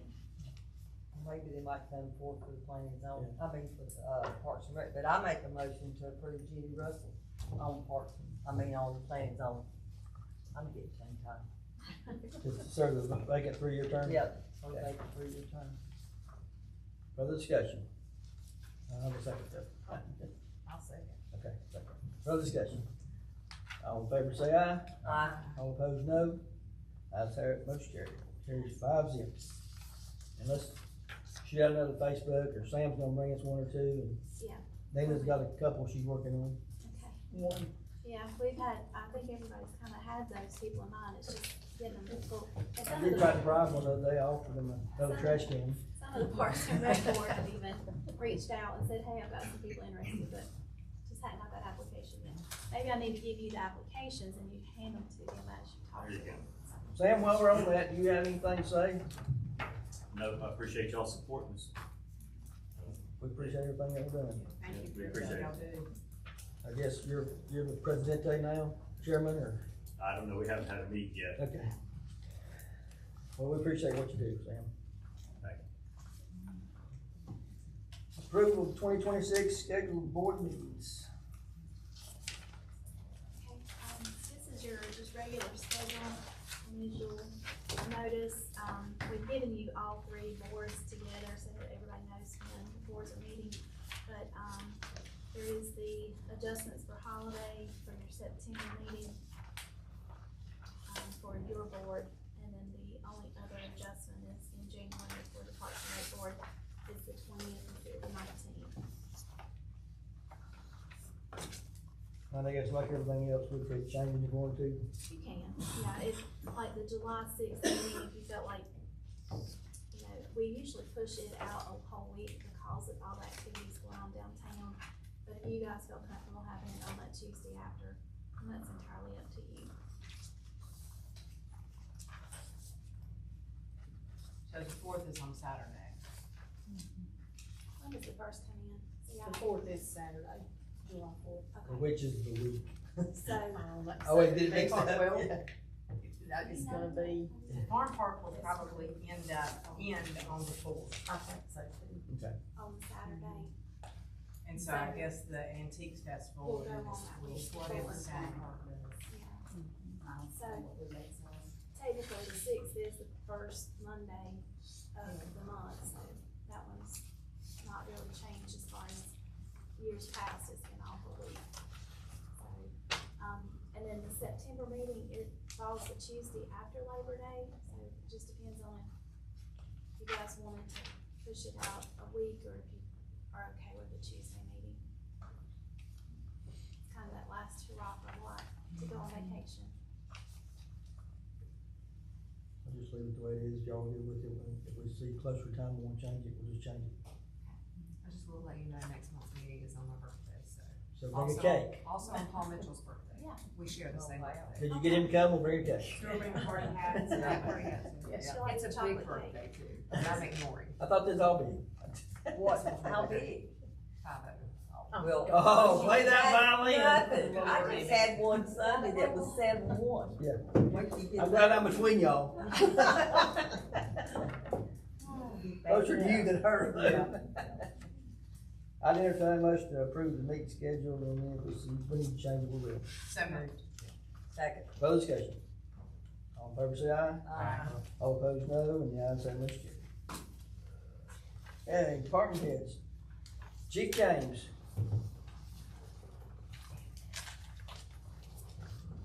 You can sit if you'd like. Oh, I'm all right. Yeah, I'll tell you why. Well, I think the physical therapist just about killed me the last visit. Good evening. I've added a few things to what you may have. which normally seems to happen with me. You should have a manpower allocation study that Captain Tester, did. Any questions you've got regarding that, he's here to answer any questions you may have. I will tell you that he shared with me, Granite Quarry Faith is less busy than we are here, and I think that has sort of, surprised him with our population, being less, our calls for service are more. Interesting to note that as the year culminated, I think we had about 3,700 calls. You know, my wife has had to drive me to work for a while, and she's pretty observant, and she said, I've really noticed that, your officers are really good in doing their part and making sure the town's covered. And it's good to hear her outside perspective, and I know they work when they're sick. And the bad thing about that is when one gets sick, they all get it, but none of them took sick leave, they kept working. So they knew that, I had an injury, I couldn't work, and for a while Captain Tester wasn't sworn in, so we were sort of in a bind for a while. So kudos to those officers for stepping up and doing what they did. I think we got great folks working for the police department. Both of the Drangos are in service. I'm still driving the Tahoe now just because I haven't been able to physically move items from one vehicle to the other, but very soon that will take place. We finally got payment for the wrecked Dodge Charger in the amount of $18,757.91. So I assume that went back to general fund. I'm not sure about that, but we did finally receive payment. Tractor Supply has Heroes Week once a year. One of our police officers went down there and I couldn't go because of my injury, but they did give us a check for $500, which was very, very generous of them. I've entertained the possibility of using that money to purchase a gun safe. We really don't have a good place to secure our weapons that we aren't using, so may end up doing that, if that's okay with everyone. I received a check from Mr. and Ms. Randall Garner for $50 one day. They just appreciated what the police department did and wanted to make a donation. So everybody that comes here to look for a job, I tell them how supportive you are as commissioners and mayor, and also tell them about our public, how supportive they are. So that really means a lot to us. On a sad note, I guess, one of our officers has applied with the Highway Patrol. We'll know soon whether he'll be accepted for a position as trooper and start the short version of their basic school. My thoughts are that probably he will be leaving us sometime next month. We do have a candidate for that position. The manager and the captain and I met with him today and hope to extend a conditional offer to him very soon. Something different here versus years past, or at least in most recent years, we've only had Denton towing. As I'm sure you know, someone has bought the old car dealership. He's expressed an interest in being on our record rotation. So I felt like we needed some rules. So I actually looked at the North Carolina Administrative Code. We've adopted that to be the town of Denton record rotation rules. Nothing very rigorous, pretty much congruent with what the Highway Patrol does, and also gave the manager an inspection form. So very soon we would ask the new company as well as Mr. Potts to let us conduct an inspection, make sure they got a secure lot, the liability policies they should have, operators with CDL license that's required, and we've also sent that to our town attorney for approval. So soon we'll be able to make a decision on that. I personally am having a lot of email issues.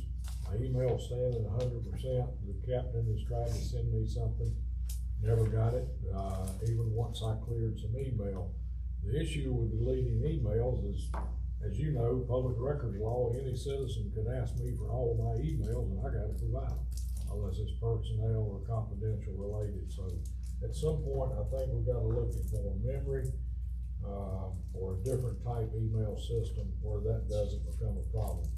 Today, I had to delete some advertisements so I could actually send paperwork to training and standards in Raleigh,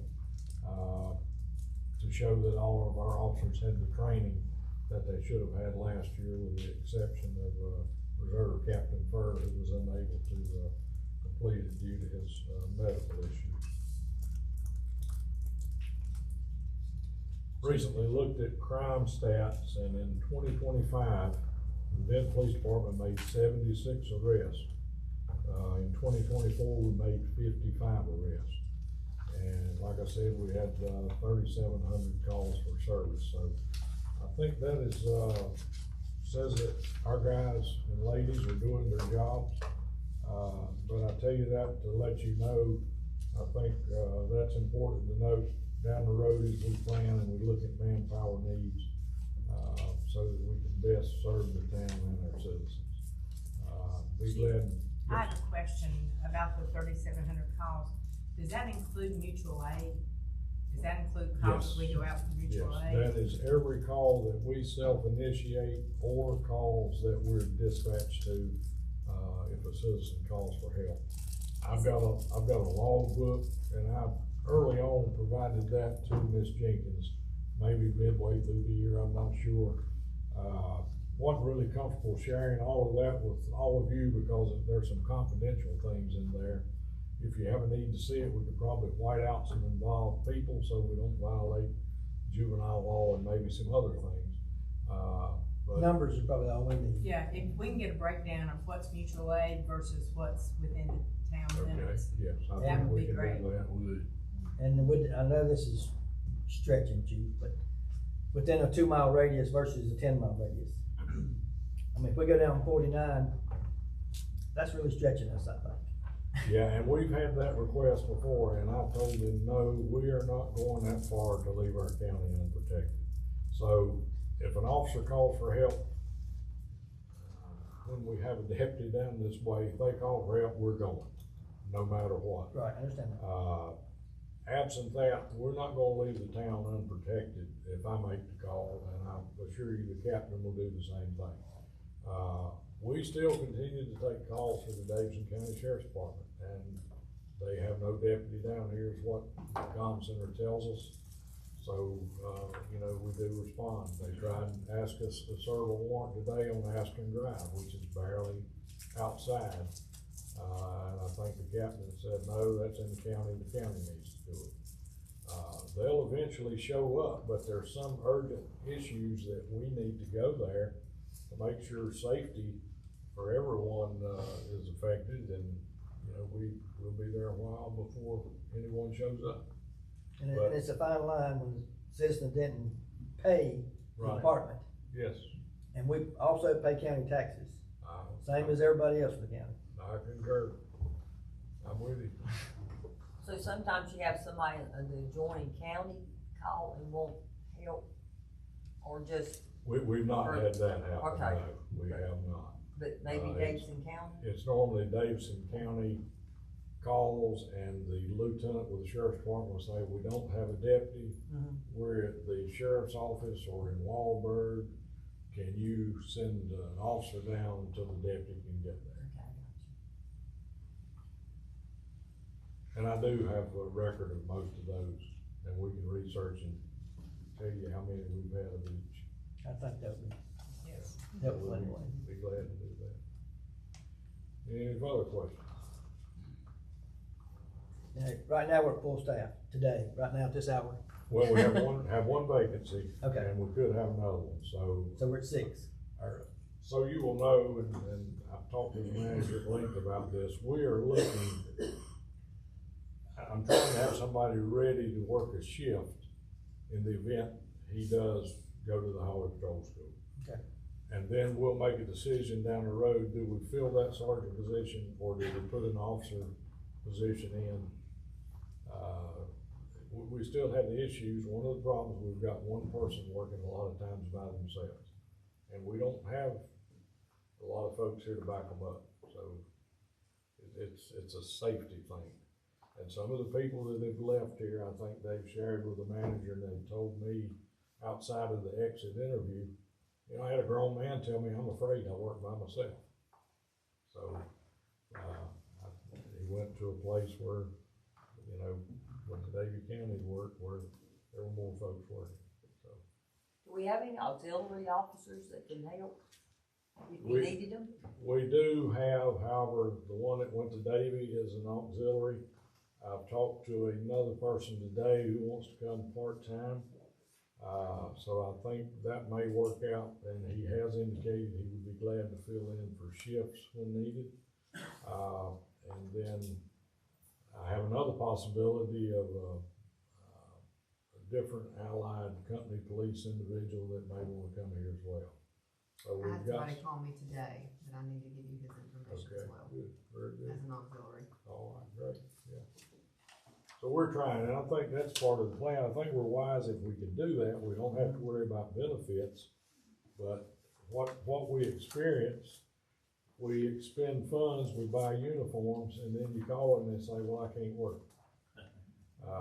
And that's not helpful to us. And we're gonna have to make a decision on the young lady that most of you saw sworn in. I can't get her to come back to do the FTO training. She's got a small infant, and you know, we're still carrying her on the road, but I need somebody that can work and help us. Otherwise, it's not worth us putting 12 weeks of field training into it. So, tough decision to be made, but good idea about the part-time. Thank you. Thank you. Thank you.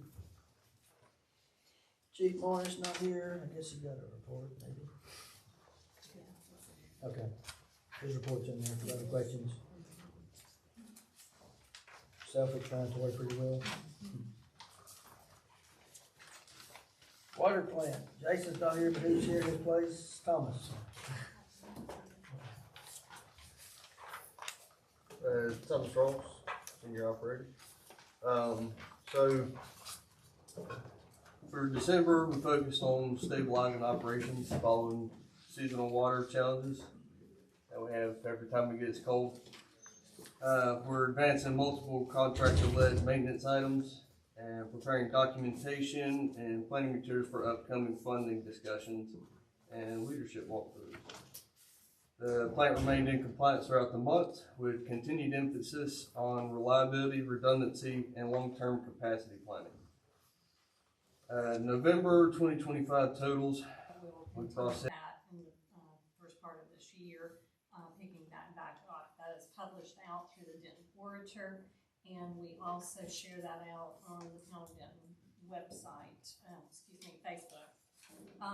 Recently, it was noticed that we had a gentleman that is a candidate for the Davidson County Commissioner Board, Robbie Beasley. I'm not familiar with him myself, but I thought it was awfully nice that he took notice to our publication and made a very positive reply regarding that. So I just shared that information with you, just as a note. Second item in your packet, this is a little informal, but Wayne and Linda Markham just wanted to share their appreciation for the town selecting them as grand marshals in the parade, and they were very honored for representing their town. So she wrote a nice little thank you note there. And I like her thing. She said, we've always said that it's the garden spot of the world. And I thought that's kind of a neat little statement to make. So I had never really looked at it that way, but that's very nice. Uniforms, I have a meeting with Cintas on Tuesday and UniFirst on Wednesday afternoons. I will have quotes available for review at the February 26th meeting. Cintas is the one that handles handies, and I asked them to bring samples of their standard uniforms and also what handies currently wearing, because I don't see these guys often, so I thought we would do a little comparison. UniFirst is supposed to be bringing samples as well. Okay. Next, So I received the final invoice from Bragg Construction for, the restoration of the town jail and, included some photographs of that. Before I made final, payment, I wanted to confirm that the completed work meets the expectations of the board. I didn't expect it to look this way, and I just wanted to confirm that, this is what y'all wanted. I guess I was under the impression that they would make it look like brick all the way down, all the way around. And they left bare spots and painted over everything after they applied, their, stuff to, fill in the bricks. And I did notice that there were some areas like the bottom edge that didn't appear to be painted, and or the door facing, possibly has not been, painted, so. The door's supposed to be black. Okay, well, this is open, so it's kind of hard to tell. Yeah, But it's black too. is this what the board wanted? I guess I was just reading back through, initial, comments regarding it, so, I'm just presenting it to the board before I make final payment. He also worked on the inside, fix that, painted it. The exterior is what I was questioning, just to make sure. It had to be parged, he had to parge it. And then I told him to show the brick, but it was so deteriorated, he had to parge it. Yeah, I think that, Or it wouldn't. I think I was expecting more brick, but I know it was in really bad shape Yeah, when he yeah. got to it. It was. I guess I assumed that they would parge the whole thing and then line it back where it looked like brick, is what I envisioned during the initial conversation. So, you know, it is your call if you wish for me to go ahead and pay this and sign off on it. I just wanted to, didn't know if anybody had been by to look at it, and just making sure that this is what you expected before we pay him complete. Yeah, because it was so deteriorated, I told him to make sure he left where you could see the brick, because he had to keep it together, because it was crumbling. And he got the door so it shut. Yeah, the doors filed down and shut, and it's fixed, so it's supposed to be, I told him to fix the thing so we could lock it. Yep. And he went inside and painted it also. The things that are left undone, gone by today just to look at it, like the bottom of the door facing is not painted, so I think there's some minor details that we need to have them address before we make that What do you final mean payment. the bottom, where you step in? If you look, I think in one of the photos, it's, there's a Right void. Right here? Yeah, there's a void right there. Okay, I can tell him to go back and do that. And then along the bottom Very edge, large. along the bottom edge of the building itself, cause with it being right there at the dirt, I think Right. it really does need to be, Yes, sealed. water. And Right. then, I know I had asked you when they first put those windows in about them being, like, they look like home windows, is that what it's gonna remain? Yeah, because what was in there was the 6 panels. Yeah, Okay. and so that didn't work. Okay, I just wanna make sure that's what you I'm gonna take a intended picture for. so I can send this to him. He You needs might to wanna paint take the one- bottom. You might want to take one of the building itself. Yeah, I was gonna point it out, so, cause he was texting me, wanting to know. Yeah. That was, Barbara, in the first picture, what is that wire there on the front, on the first page? It's the power to the building. yep, Is it gonna be like reattached, or is it?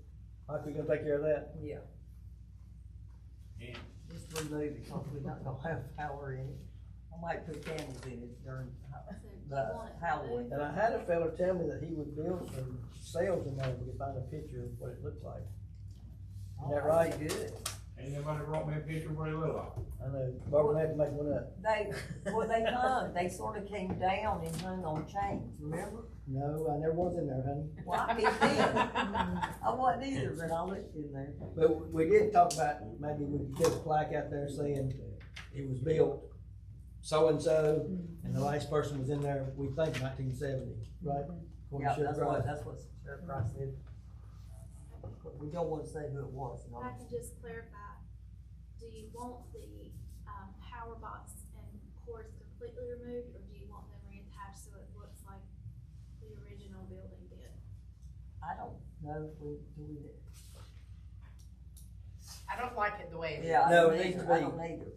And so, If you can attach it like it is, where's it run from the other building, Michael, you remember? Yeah, if you want power back in there, you might as well get rid of it, cause it ain't gonna pass. yeah, I sort of Okay. say that thing's no good. Cut it anyway. loose then. So remove. And we had a light, there was a light, one of those old ones, wasn't it? That one little light. Cut it loose. But other than that, that was what Steve was gonna do, so that really, I thought He he was didn't have good. one. Right. Cause when I come to work here, they was selling wood desk bolted to the wall, Yeah. and there was one commode in there, And and a a sink. sink. But the wood stove had been removed, and the bars had been removed. So I don't have no idea what that used to look like. Well,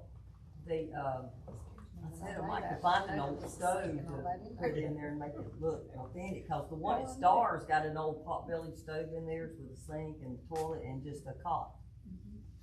And theirs.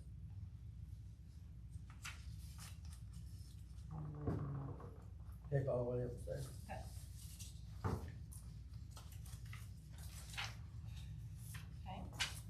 and regarding the flag, banner project, I've included, a copy of, going back to when it was initially discussed, banner expansion, dating back to 2020. And it's kind of just an outline, stating locations and, how many banners would be needed.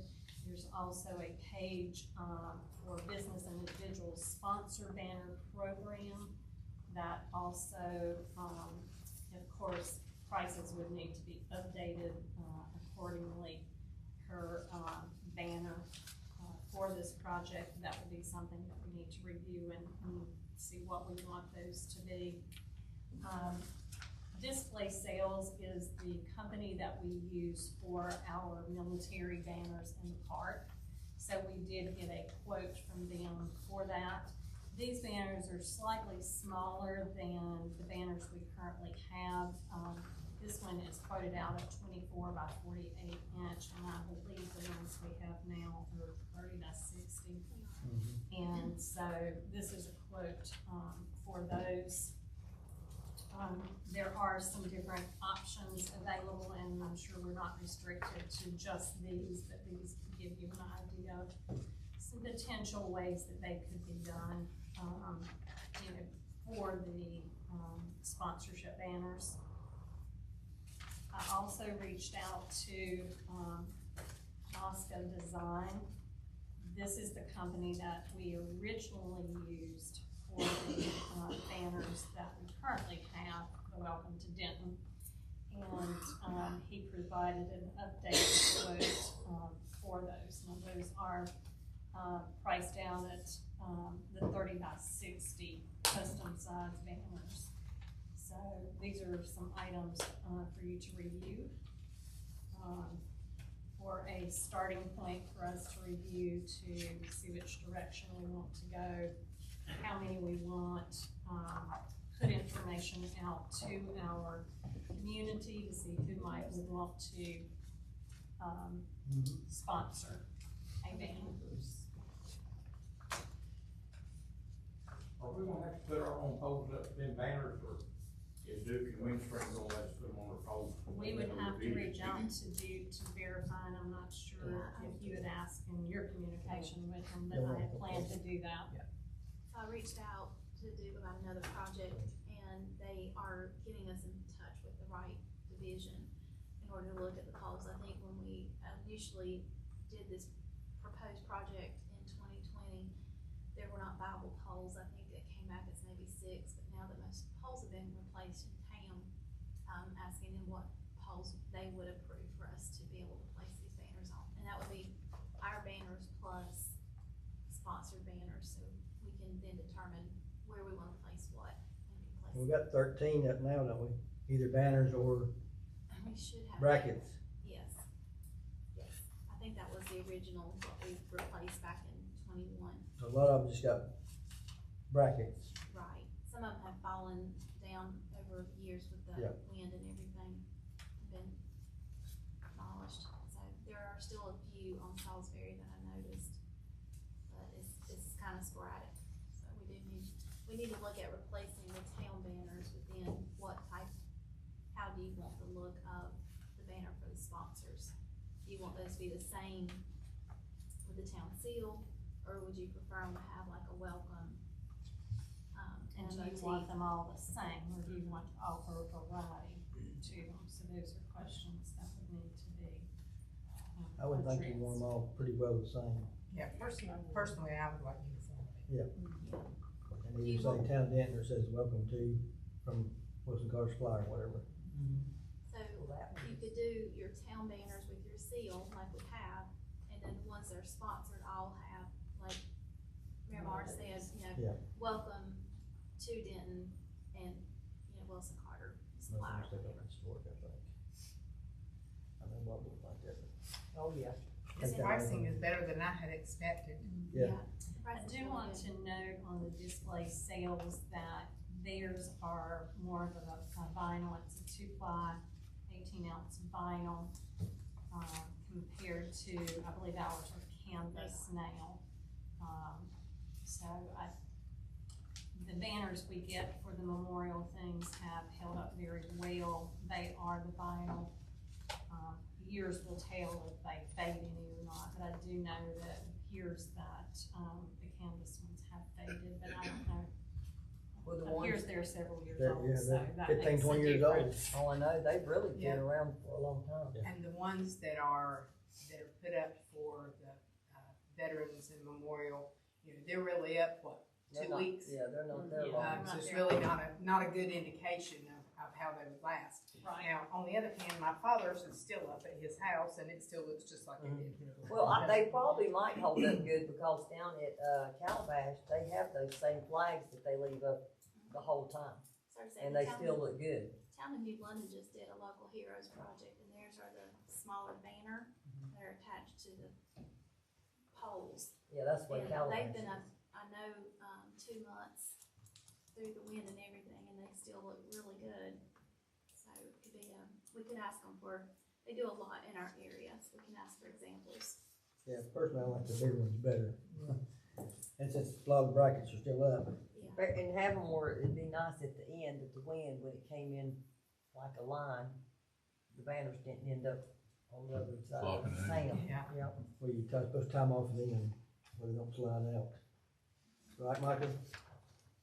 That's why the old one was. I'm not sure how many installed, but it would be good if they were fastened top and bottom somehow.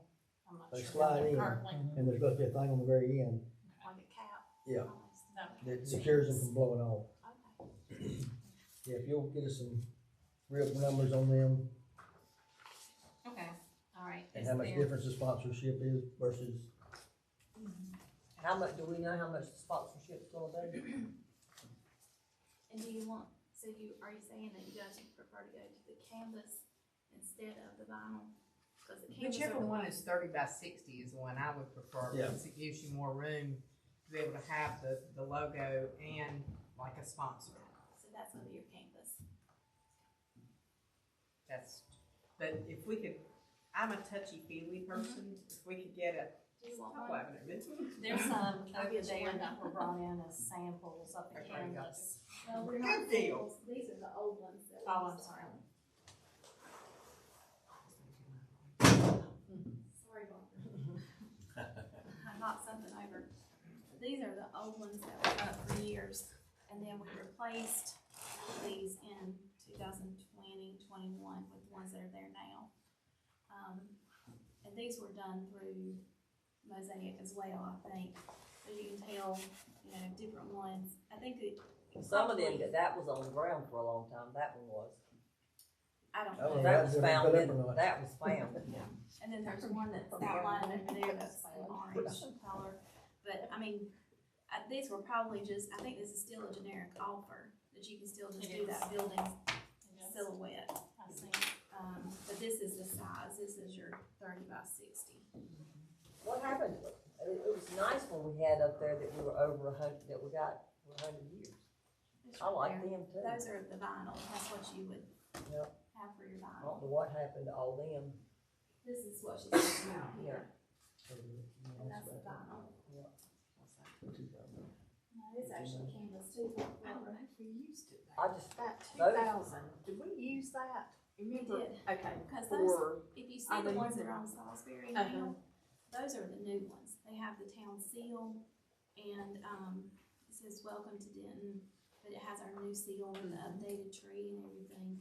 And, so all of these came down. If there are any of these left up, they've just kind of been missed, but any that are still up are the ones that are were, the ones we yes, bought that we in. purchased Okay. from the remaining balance chamber? in the chamber. Yeah. Yeah, we sure did.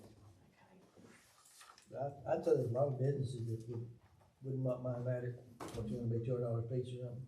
Probably. And then you have to, like, determine replacement value, you know, how long are we saying is the life of the banner? Are any of these like particulars that you like that I can say, okay, let's look at C and give me a quote based on X? And I'll have to see display sales, did they have the 30 by 60? Do you know? I'm not sure. I think they deal more with vinyl. I like to welcome Is historic. this a Denton, 30 take by off the 60? historic. Those are 30 by 60. That's what we currently have. I know, We don't we're have not, that. we're not legit, well, we could be if y'all. I think if it ain't broke, don't fix it. So do you wanna do all the banners to look exactly the same and then just sponsored names at the bottom? Well, I was wondering if it could, you know, maybe you could shrink the logo a little bit and scoot it up. And then have room at the bottom to be able to put, like, We're Denton's Denton's office. Kind of like, I name. like them the same, but like you're saying, Yeah. but I mean the same basic design versus. I don't care personally for any of But that. everybody's. Well, I like to welcome the historic, but we need historic. I like to welcome Lil the historic, because we don't have it. We don't have it, Barbara. We could if y'all pass that study. But we didn't. What we could do is, reach out to Mosaic and ask them to just draft you up a design that has a smaller seal if possible. And then Right. that way at the bottom. And you can put your business name At the bottom. at the bottom Yes. and just see what it looks like. Right. We may look at it and go, "Ugh." Yeah, that's right. That would be great.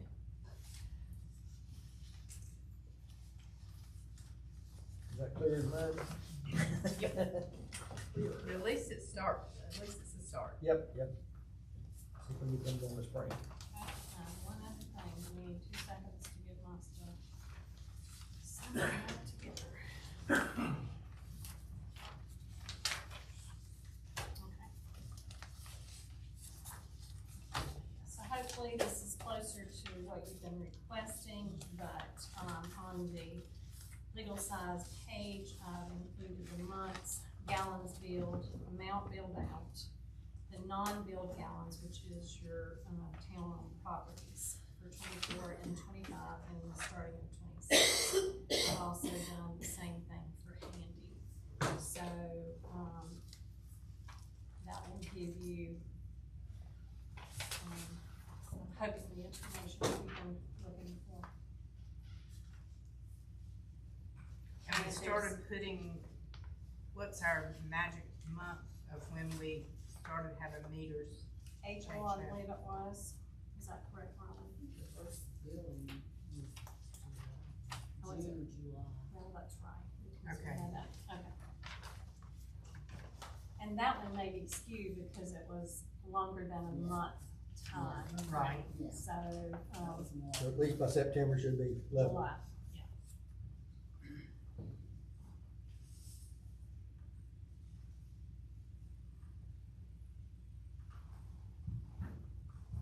And I will have to say, Yes. October, I will have to say with this system, there are alerts reported every morning to individuals if they have, either a water leak or water usage all throughout the night. So we are able to go ahead and notify them each morning. Elizabeth goes through, she's not here, Robin does it, goes through that report and reports to those customers. So, you know, we're on top of that, which should help with, you know, water loss over time, I would think. But, and then our guys are able to read the meters that, have the antennas to see if there's any water leaks that stand out. So, they can do that from their computer and don't actually have to go out there. So there are lots of benefits to it as well.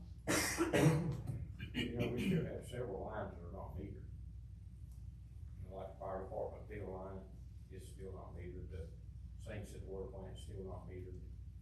There's several that we still need to meter to get the water laws accurate. And that's in all the non-billed, I see. And all the people that steal water out of fire hydrants, we catch them all the time.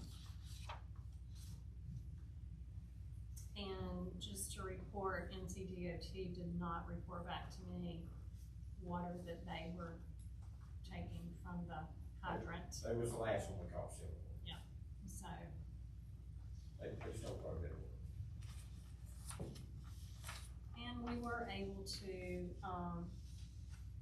Elizabeth noticed someone hooked to a hydrant down in High Rock, and we were able to reach out to them and, let them know that they are not supposed to do that. But there is that stuff going on.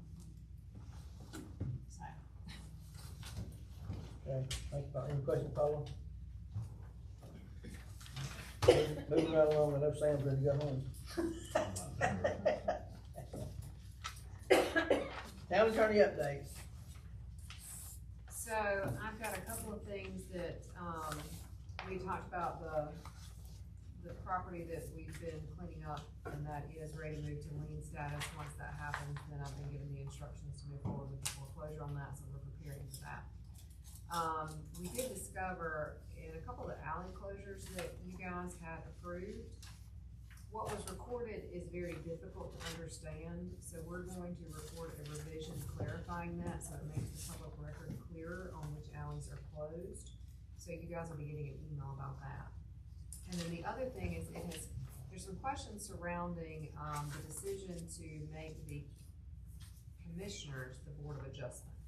And I wanna make sure everybody understands that when you designated the commissioners to be the Board of Adjustment, you can't pick and choose on what things that you're gonna be the Board of Adjustment on. You're the Board of Adjustment for everything that the Board of Adjustment handles. And planning and zoning boards had some questions about that, so I'm gonna create a memo to them, giving them some additional information, telling them how other jurisdictions do it, so that they'll understand that this is something that is done in other jurisdictions as well, and the planning and zoning board still has a purpose, even if they're not acting as the Board of Adjustment. So I'll send you guys a copy of that for your review prior to me sending it to the planning and zoning board. Are there any questions about the decision to make yourselves the Board of Adjustment? Okay. That's the only update I have for you at this point. I have a question. Yes. So do you know the date of when it's started for like the solar farms? Like there's a date that they were gonna start because there was a date they had to meet within 2 years. So do we have a starting date when they're I gonna? don't have that off the top For of my when head. it's legalized? Yeah, we could pull that. Yeah. We have it though, they have signed it, yes. Everybody signed Yeah, it. everything's signed, so It we've should be the got last that. date, the last person signed it, yes. Mm-hmm. All right, yeah, I'd like to know that date. I don't wanna jump on the planning zoning board, but like tonight, Angel, I didn't hear him ask, he opened the public hearing, but I didn't hear him ask, did anybody wanna speak for or against? So the first meeting with Mr. Summing was a continuation. So they had already gone through the process of having the public speak. This was just when they had asked for a continuation or to table the public hearing, it was so that they were wanting more information on what his plans were for the property. I explained to them that they cannot base that decision on that. So the first one had already gone through that process. Okay. It had already been at the August meeting, so, you need to go. Oh, God. But the second one, I don't remember, but I will make sure that they understand that they have to ask for comment. Yeah, from either one. I didn't hear. I mean, that's one, I'm not, Said it all. Yeah. just make sure they understand, you know, if it did go further up the line or whatever. Right, they have to They need to make sure to do that, right, Mr. Tony? That is correct. Okay. And do they have a cheat sheet to follow?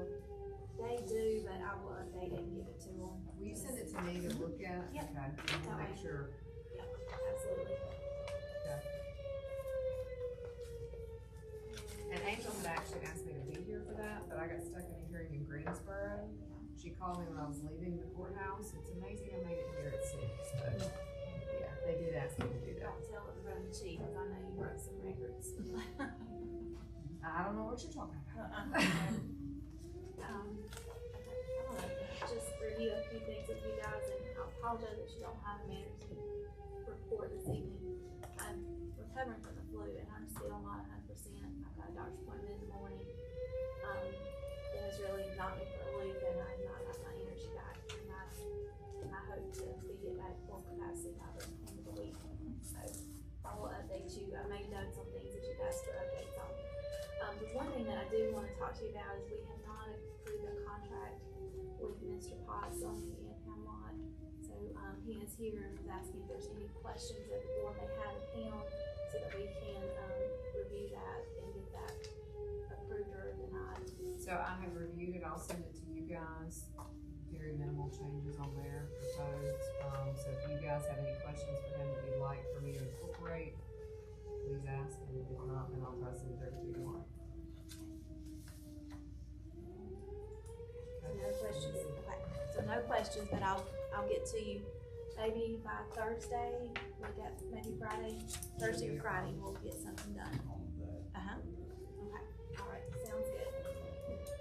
Okay, got an update on Labella.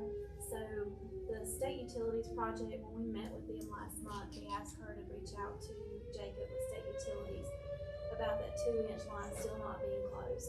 And Michael had reached out to a company that provides a tool that goes in and can close this line off, and so that you could either put in valves or close the line. And That's it anyway. so the 2-inch line stop that we asked him to investigate, Jacob is not able to find a company that provides that. Michael has since provided that information to Labella and has asked her to reach out to the state to see if we can buy the equipment ourselves, so that if we do the job, we still own the equipment, and we would be able to be reimbursed from the state for that. She's waiting on that response from the state, to get back to her. I talked to her this afternoon, but she said she would try to get us something by the end of the week on this one. And there's something else she's supposed to get with us back on something. The VFD pumps, which I've got that too. The I&I project, she is still waiting on this mapping situation from,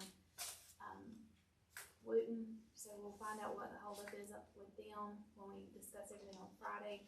But, she's trying to go ahead and set a pre-construction meeting so that we can all be there, figure out what they're gonna be doing, and set the dates and times for updates of projects and, completion on that. So I'll get her dates that we can hold our first meeting on that, and then updates from Whitman. So, we talked about, Troy asked them to look at potentially installing a VFD, which, is to help with that big monster, what do you call it, that's just sitting there and not doing anything. The pink elephant. The pink elephant. Yeah. So, this is so that they can go in and engineer the VFD. The variable speed motor. Thank you. For this project, and what it is it's been a while since we've all been out there for a walkthrough, but it's that big pool at the back of the property that's kind of like a horseshoe, and we've not had it in service in a long time. I think Troy said 15 years or better. It's been a long time. It's been a long time. When it's turned on, it's too strong and it causes an overflow. So this is to look at the feasibility of them being able to put in a different pump that would then run that system the way it's supposed to be. The other option was to split the plant into 2 separate plants and operate it individually as 2 standalone plants. And it could be done, but this would be a quicker, much easier route and not cost as much to do. So in order for them to do the project, do the engineering and everything on it, this is an agreement that they're, giving us a cost estimate of, for their part of $27,000. If you want to think about it, if you wanna go ahead and, approve them going ahead, they have, worked on it, they have provided the feasibility study on the original project, but it's entirely up to the board if you want to proceed with that. Does that include the diffusers that has to go into the bottom of the This is just for them to figure out what they need to do. I was just wondering if it included the diffusers, because they're going to have to be put in for the work. No, it's not, it's for them to figure out what has to be done in order to do that. I assume the first $8,500 will tell us if it'll even work at all. Yes, that would be my assumption. So as if well. it don't work at all, then we don't go any further. Then we're done. Yes. With them, I'm not assuming anything. This is Whitman, I think. Oh, okay. No, it's the No, Bella. it's the Bella, Bella. sorry. So let me verify that. Okay, so the first 8,500, if it is not feasible, then the project is Dead. dead. And what kind of time frame? Okay. And I'm gonna tell her we'd like this. Yesterday. Yeah. Okay, and also, the next thing, I hope I didn't give that to Michael. Okay, so we'll get that done. The I&I project, she has said on here that, as soon as they can get that pre-construction meeting done, she's gonna go ahead and instruct the company that's doing that study to go ahead and start moving forward. So it would help if we have our mapping, but if not, we're gonna go ahead and move forward with what we can do to figure out where the leaks are and try to get those started to be fixed. So, Bishop Troy sees this. Has he seen this? yeah, I just got it today, so I'll give that to him. I gave David a copy for him to share as well. On your reports for,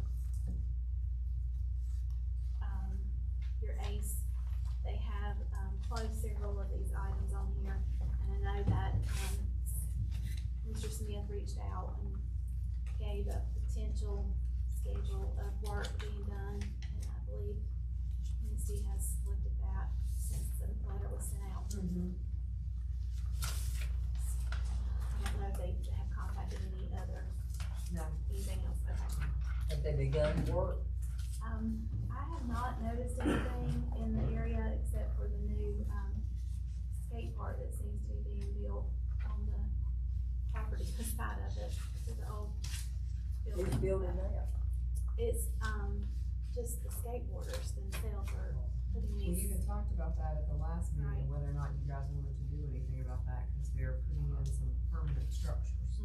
They are, and I don't believe, it's been approved by the Smiths. I believe they were surprised to see that these are out there as well. I did have a conversation with another, property owner, and they stated that, Todd was not aware of them doing that and asked them to stop, but they continue on, and it's not your young, skateboarders here in town. It's an older in age set of, skateboarders that's coming in and doing it, so I don't know who's paying them, how they've reached out to them or anything like that. But I would think that if he did not want it to happen, he could stop it, so. Well, I did notice some of the kids I do know from South Davidson there when I go by, but I did see some I didn't know, but what if somebody gets really hurt bad? I mean, who's liable for that? He is, it's his property, yeah. It's his property, his liability. And he needs to have something up there, not responsible if he's gonna let it continue on, because it's, and then the bathroom's open, and in our ordinance, you're not supposed to have an abandoned building open for mosquitoes or any kind of rodents to go in and out, and that bathroom door stays Is open. that door still open? Yeah, it's never been shut. I'll let, Ace know that. When our skateboard parks allowed in that? No. So then the question is, if you wanna shut it down, it's a violation of the ordinance, so you could shut it down. Up to you guys. Simply bringing it to your attention. Let us know how we get ridiculed sometimes for not having anything for them youngsters to do. I just don't wanna see anybody get, because they're out there at night. I don't know where you Out pay there your way skating at. night, 'cause I can see through. You know, I I wish we had some way to say, have like, okay, you can't have that, but we have come up with this. You know, I wish we had an alternative. Well, you can make an alternative, you got a vacant lot behind the bank building. Well, yeah, that's not a bad idea. I'm just, One, yeah. Just have to go to Parks and Recs to investigate.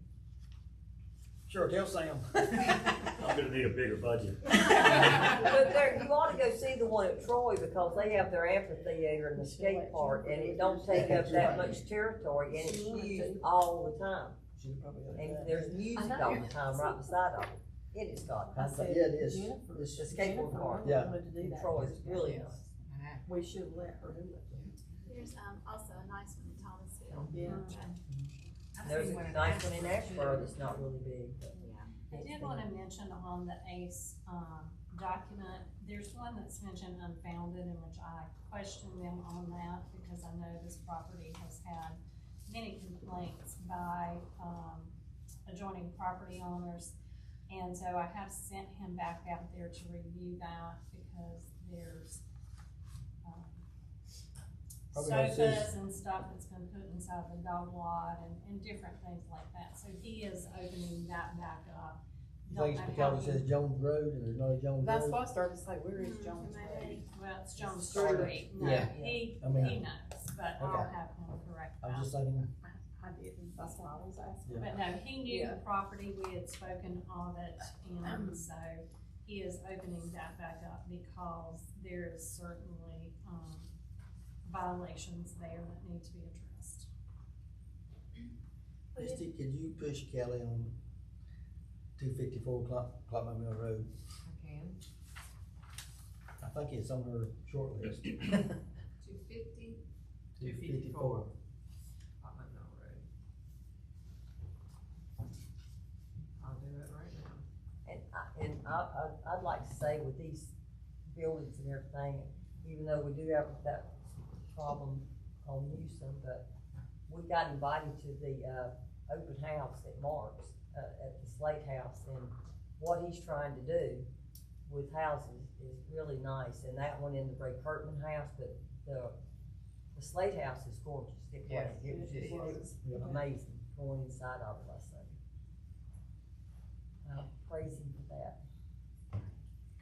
We did have a meeting scheduled with Whitman, Morris and I, and staff will meet with them to review the AIA projects that they've got going on and where they are in their process. And then, we do need a call for the, 26th Board of Adjustments meeting. And if everybody can do 5:30, I think that was consensus. And that will be to hear for a variance request on 136 Kenny Avenue. And I'll get those, the project packets sent out. What was that day? The 26th, January 26th at 5:30.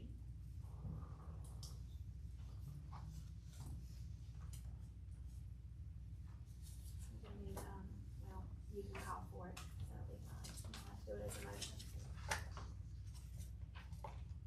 Yeah, we'll go ahead and call for January 26th, 5:30, Board of Adjustments meeting for Kenny Avenue, isn't it? Kenny Avenue, yeah. 136 Kenny Avenue. Madam Attorney, is there any way we can word that so if something else comes up, we can handle?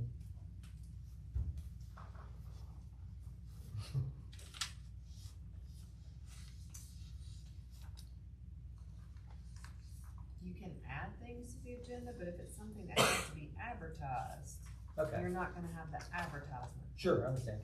But if But something, things that the don't banner, require- say something like, Yes, that you can add at that time, but Okay. anything that requires advertisement, you cannot. okay, but anything else we can do? Yes. Okay. Now, and I just, I beg if I'm wrong, special call meetings are for the purpose that are being called. Now, You are you correct. can add it, I think if your attorney is present at the meeting, which she would be, you can add it during that meeting. Correct. But we won't advertise for this meeting until the Friday before, so up I mean, I don't have anything, I'm just trying to. Yeah, right. You are correct, but yeah, you can do it there, but it can't be anything that's gonna be advertised, Right. obviously. But if it's just a simple Potts's contract or whatever, yeah. Yes.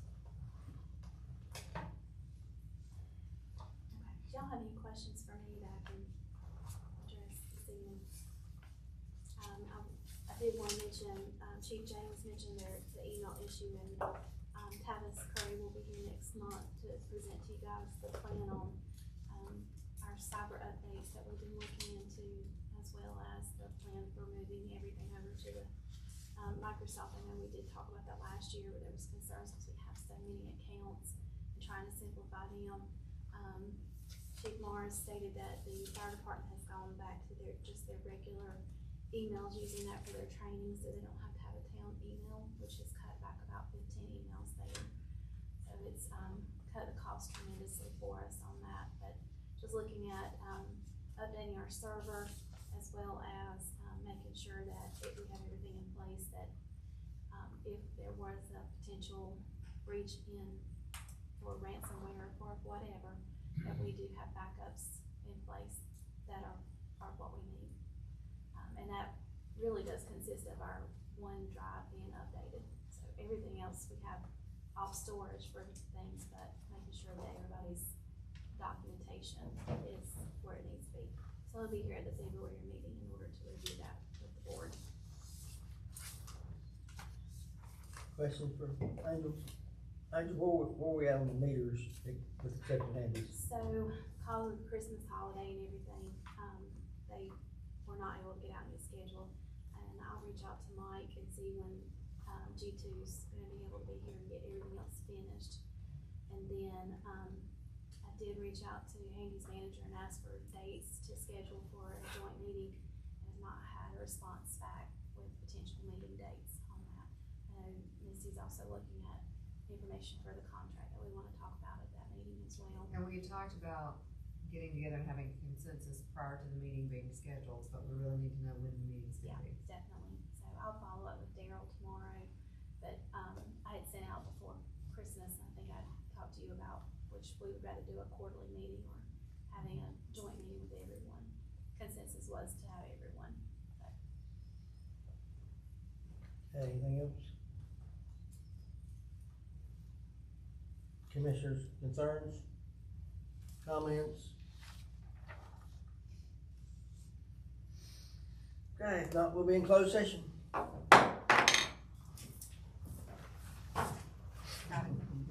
gotta take my. Okay. Back in open session. Miss Attorney, do we need a motion saying that we're gonna charge Handy normal out-of-town rate when they go with the cheap, whatever the rate, the number is? Yes, we do. Okay? I'd entertain that motion. I make a motion that Handy pays the out-of-town rate, if they go over their limit that is stated in the contract. Second. Everybody, where y'all been all night? Oh, Jack. All in favor say aye. Aye. Any opposed, no. And the ayes have it, carries 5-0. Anything else coming before the board? I do wanna say this real quick, I thought it was neat, and I don't know what y'all think about this, but this is a happy one. So, The Dollar General and Sid Road, you don't want it? no, that's another thing. So, don't get me on stuff like that. If I lived up there, I'd want it. Hey, so anyway, I just noticed like Lexington, when I come back from the hospital, I noticed how they still got their Christmas lights on, and Ashboro still got their Christmas lights on and decorated. I thought, could we not let our Christmas lights stay on for a little bit longer than cutting them off that night? They went on to the first year. I know, but I'm just saying other towns still got theirs on, and I just think it's nice. We still have the. Well, Teresa, we always cut them off New Year's. I just asked you, I just asked it. I'll do whatever y'all tell me to do. Ashboro is really quaint, how they still got all their stuff out, even their businesses in She wants the Lexington 12 days too. of Christmas. Yeah, I do. While we're on that though, we do have a $50,000 grant that we can use for just about